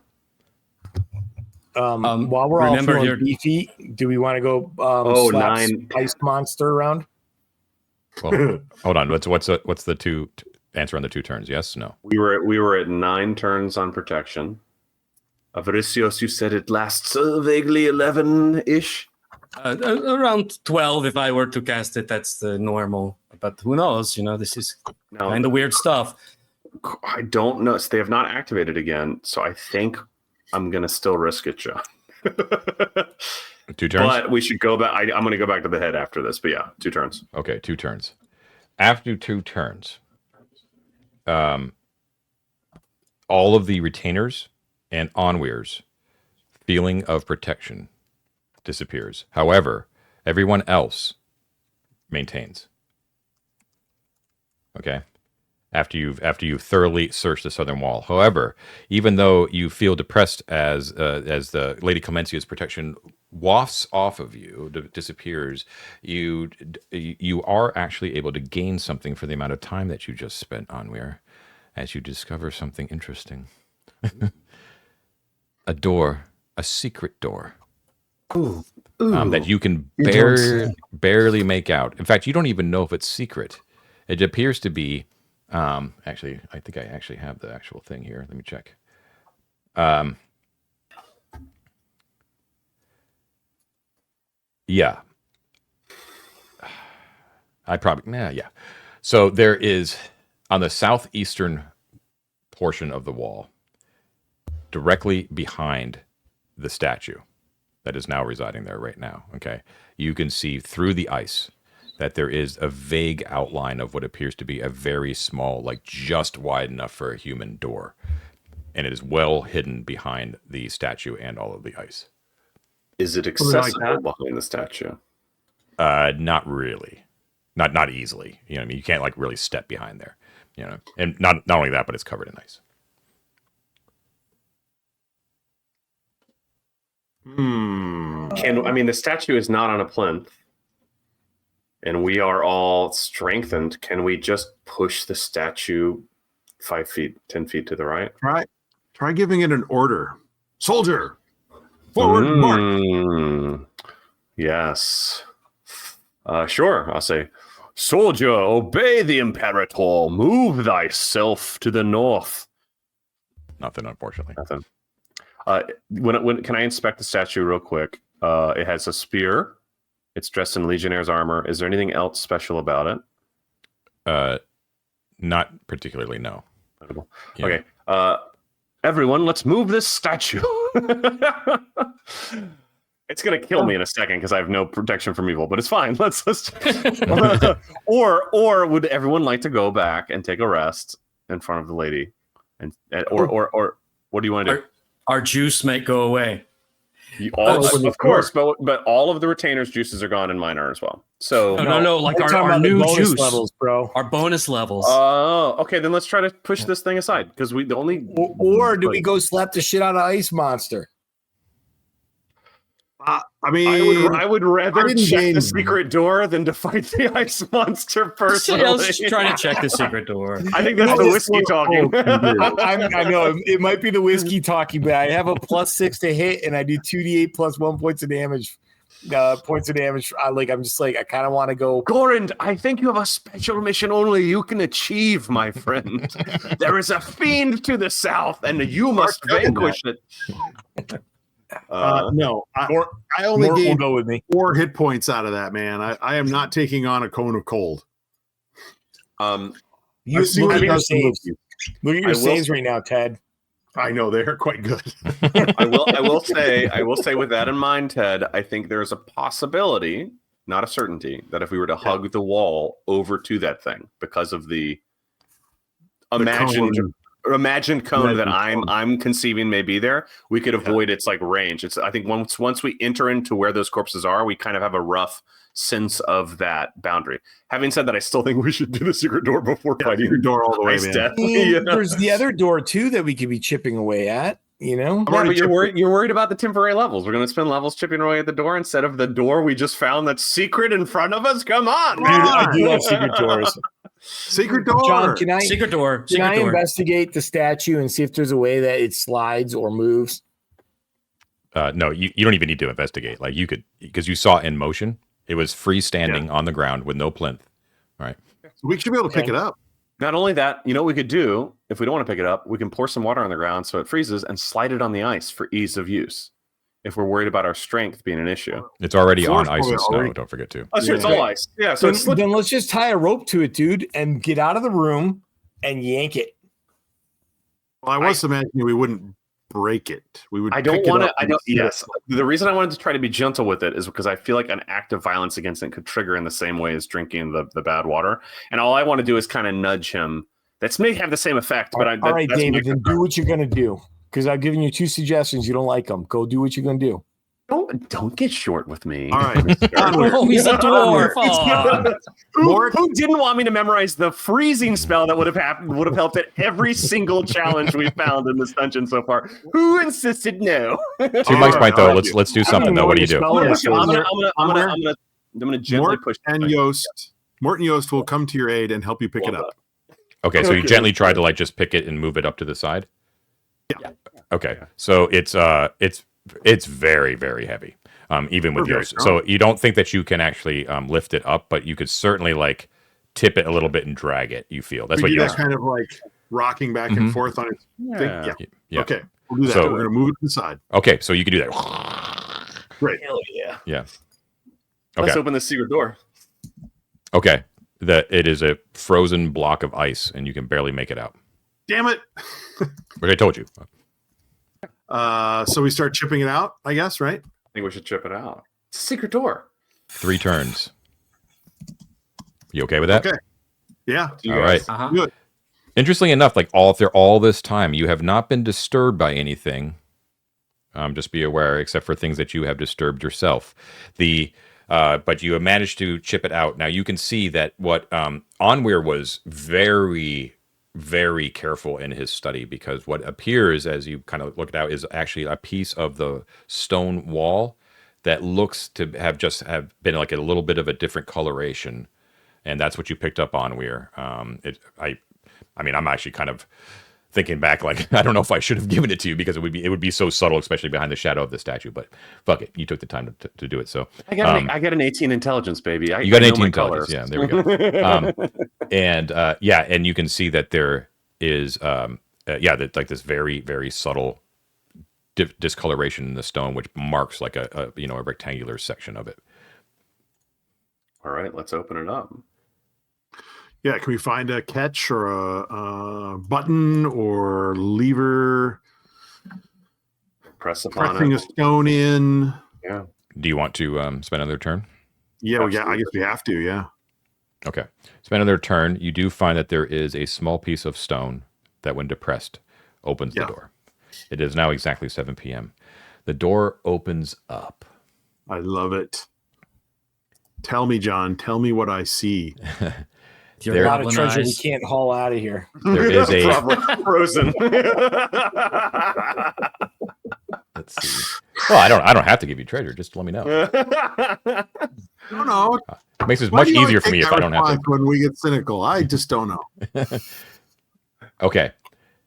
There is a 5-foot wide, narrow passageway that leads to the southeast at a 45-degree angle for about 10 feet before it turns directly to the south. Okay. There is I don't know what would happen here realistically, where beyond the secret door is temperate and where you are is freezing cold, but that effect occurs. Okay. The cold does not appear to have reached into this, right? So it probably would feel like a blast of heat, I suppose, right? It was probably what it feel like. Okay. And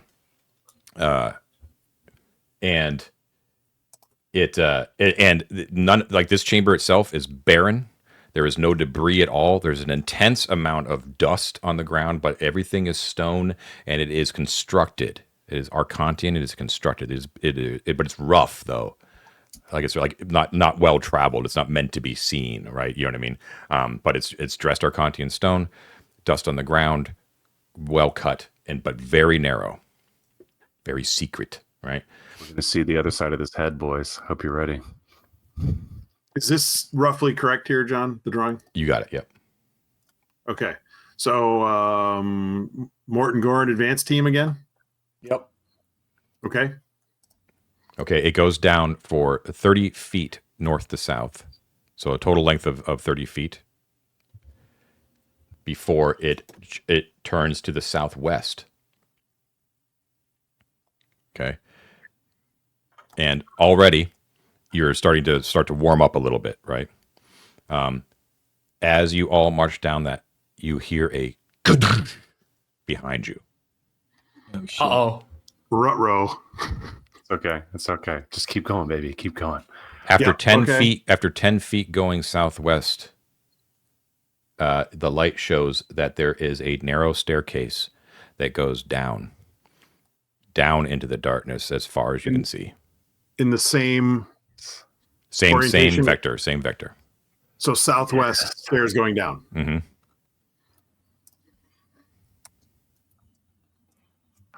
Mira is just so useful. I keep saying it, but watching Ted. I'm not even showing this. What am I doing? Oh, yeah. There you go, audience. Sorry about show that, the audience. audience whatever we're saying. Guys, I just want to say, did I say the heat was coming behind the wall? I did, didn't I? I did, didn't I? You don't feel any other increase in heat. It's Sure, just sure. that the temperature seems to be kind of leveling out here back to normal. It's protecting us Right. from the cold. The Yeah. cold's not coming in. There's no snow or ice, so Yeah. you're moving at a normal pace right now. And you've moved 1, 2, 3, 4, 8. Yeah, not quite a turn yet. So something like that then is what we Mhm. got? Yep. And it goes Okay. down, down, down. Do you continue to go down? It goes down more than 20 feet. Oh, yeah. Oh my God. What if we end up in the Yes. Hall of Heroes in the spaceship? Wouldn't that be wild? Oh. Comes out in the broken head. What the fuck? we're in Isocritus's study again. Hell. All right, yeah, let's go down, man. It's 11:55. Why not? We gotta go, baby. Let's charge. Let's charge forward. Okay. You go down, you keep on expecting it to level out or change direction, and it doesn't. It just goes steadily down at the same rate, down and down and down for 350 feet. What the Down, fuck? down. I've got a graphic for this. Hold on. Yes. I gotta go get my graphic. Yes, the secret door, my friend. So 350 feet. Let's do a little quick calculation here. Oh no. 350 been locked. divided by 90 is about 4 turns. Oh no. So when we left that cold, it never came back. This is not a radial thing around that head. You It have just left that stops. area. You have a feeling Yes. 350 feet down, it's a definite another level. You have left this level. Delve 4, baby. Delve 4. I love it. Delve 3, it was really nice. We had a lovely time. But yeah, we're on to Delve 4 now. So more, if you continue, Ted, if you continue to map, just be aware that whatever you map at this point will have to be redrawn onto a separate thing. You understand what I mean? Oh, Yeah. it's a whole new level. Okay. Yeah. Well, I was looking. I have a little graphic I made for did a little zigzag through a long line. I'll just make a note here. Just find another place to map and continue on. Okay. After 350 feet, it finally levels. I should say it actually doesn't level out, but what it does is it finally turns, and it turns directly to the south. And the stairway goes on for another 30 feet, still 5 feet wide. All right, before it finally levels out for 10 feet before it hits a wall. And on that wall. All right. Wait, hold on. So we're going down, and then it goes south for 30. South. It goes straight south for 30 feet, going down the staircase, then levels out for another 10 feet before it hits a wall. Okay. So I'm juggling too many things in my brain here. Southeast, and it stairs the whole length, that 350 down. It stairs. All stairs. Yep. And then it turns, and it's 30 feet of straight corridor. 30 feet of stairs going straight south. More stairs. Okay. And then it levels out for another 10 feet before it hits a door. Okay. So very quickly, let me just. So we're gonna be do. This is crude and rough, something like that, As right? always, thank you, Ted. You're the hero. Okay. So and then there's a door. Now the door is obviously meant to be found from this side, or there was no attempt at making it secret, but it is not like an obvious, like a door with a latch or anything like that. It appears to be like another panel, like the whole section of wall there appears to be movable, and you can see that there is an obvious latch near the ceiling that would make it would you allow it to basically open up into the room beyond. How high is that? Yeah. Is this similar to the latch system that we saw on Monkey Town? No, that was more like a pull wire. This is more like an actual, I don't know, an actual physical latch. Okay. A heavy thing. Also, John, just on the way down, nothing. The walls are all blank. No frescoes. No. Not here in the corridor. No. Okay. Yeah. Okay. Everything looks like rough, but well made, but rough. Like not finished, not plastered or anything like that. Okay. Okay. Open the door. I open the door. We don't have much time. Yeah. While Ted's mapping, I open the door. Okay. You open the door up, and this is where we're going to leave it. I'll just give you the description of the room. Okay. It opens up into a 20-foot east to west by 30-foot north to south rectangular chamber. You are coming in at the northwestern corner of the north wall. All right. Wait, northwestern corner, north wall. What was the dimensions again? 20 feet east to west, 30 feet north to south, rectangular. Okay. Okay. In the direct center of the western wall is a door that has been completely demolished and broken down. Uh-oh. There does not appear to be any other exits out of the room. All right. The remains of the door actually appear to have been thoroughly vandalized at some point. In addition, you see that there are holes in the granite walls themselves that looks as if something like heavy objects had been swung at them and took out huge chunks out of them. Okay. On the eastern wall, there is a mural that depicts a pastoral scene. Okay. It shows an allegorical representation of what you assume to be good government. There are figures in the tunics, figures wearing the tunics of imperial officers like Cretai, Chartularii, and other imperial offices, collecting taxes, directing public works, and issuing judgments, all ancient Arcantian, right? The prosperity of the government, like the good government is shown in the pastoral mural because of the verdant landscapes that are sort of behind them, right? Abundant harvests, ripe orchards, that sort of thing. And across this image, which is faded on the wall, in huge mythic letters, so old letters, but written atop and across the mural, as if it was, not part of the original artwork. It says, Onweir, "May the Pentarch suffer in the pits of the abyss for his stubbornness. His honor has gotten us all killed." There are furnishings, a bed, a wardrobe, a desk, easy chairs, a low table, several display racks. They've all been smashed to bits, as if like there were vandals that just basically smashed them, like looking for valuables, similar to like the door, right? There is, amidst the debris of all this like silk and linen and stuff like that, there is a fragment of a painted teak folding screen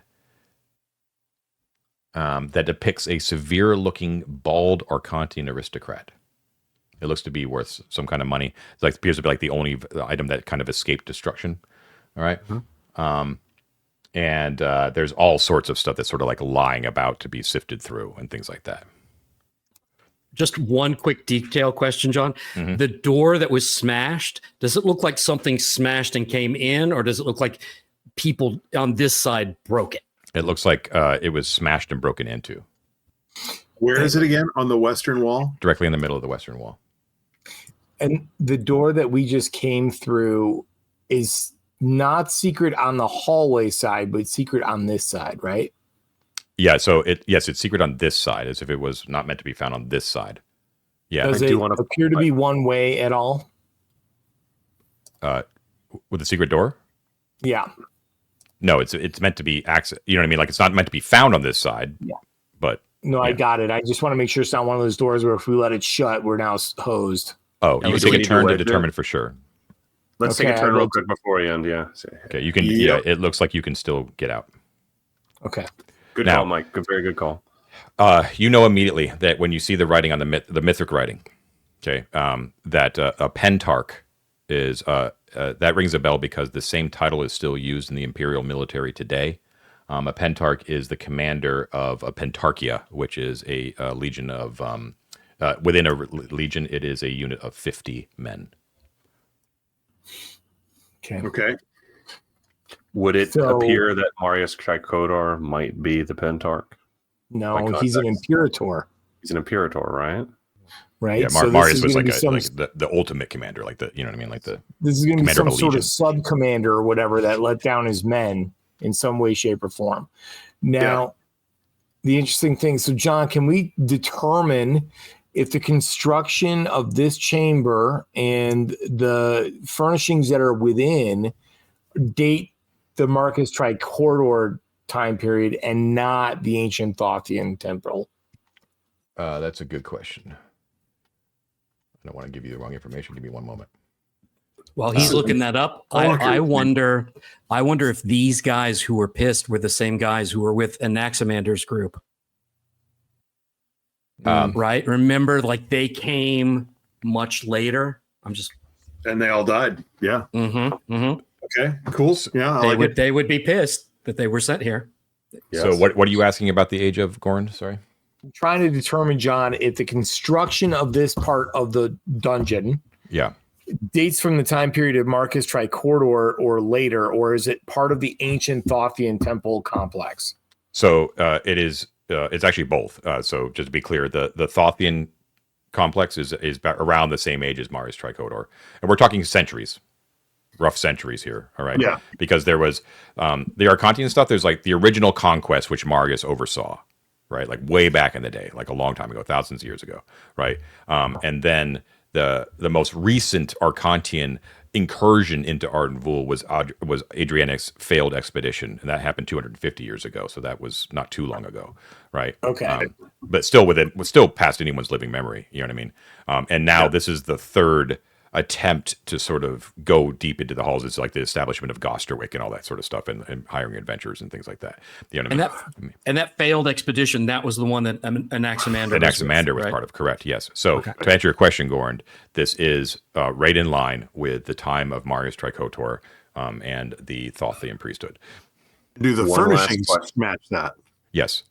Sorry, David. Go ahead. No, you're okay. I wanted to wedge in one last thing. One last question for John before we wrap. I cannot recall, what is the elevation from Gosterwick to the top of the plateau? It's like 1,700 feet or so. Yeah, it's huge. Yeah, Okay. massively huge. Yeah. So the door here walks right out to the lake there. It goes to Gosterwick. Well, we don't know where Clementia's asylum was. Yeah. We could be if you have statesmen who are like secretly going to like a temple that maybe, to again, I think Mike's point, had plebeians entering it, right, observing, et cetera, or legionnaires. It's entirely possible we're at the base. It's interesting to consider for sure. Yeah. Cool. Yeah, cool. So we'll leave it there with deciding on what you guys want to do. One more room, please. Yeah. You should make that door open, Ted, because that is basically completely destroyed.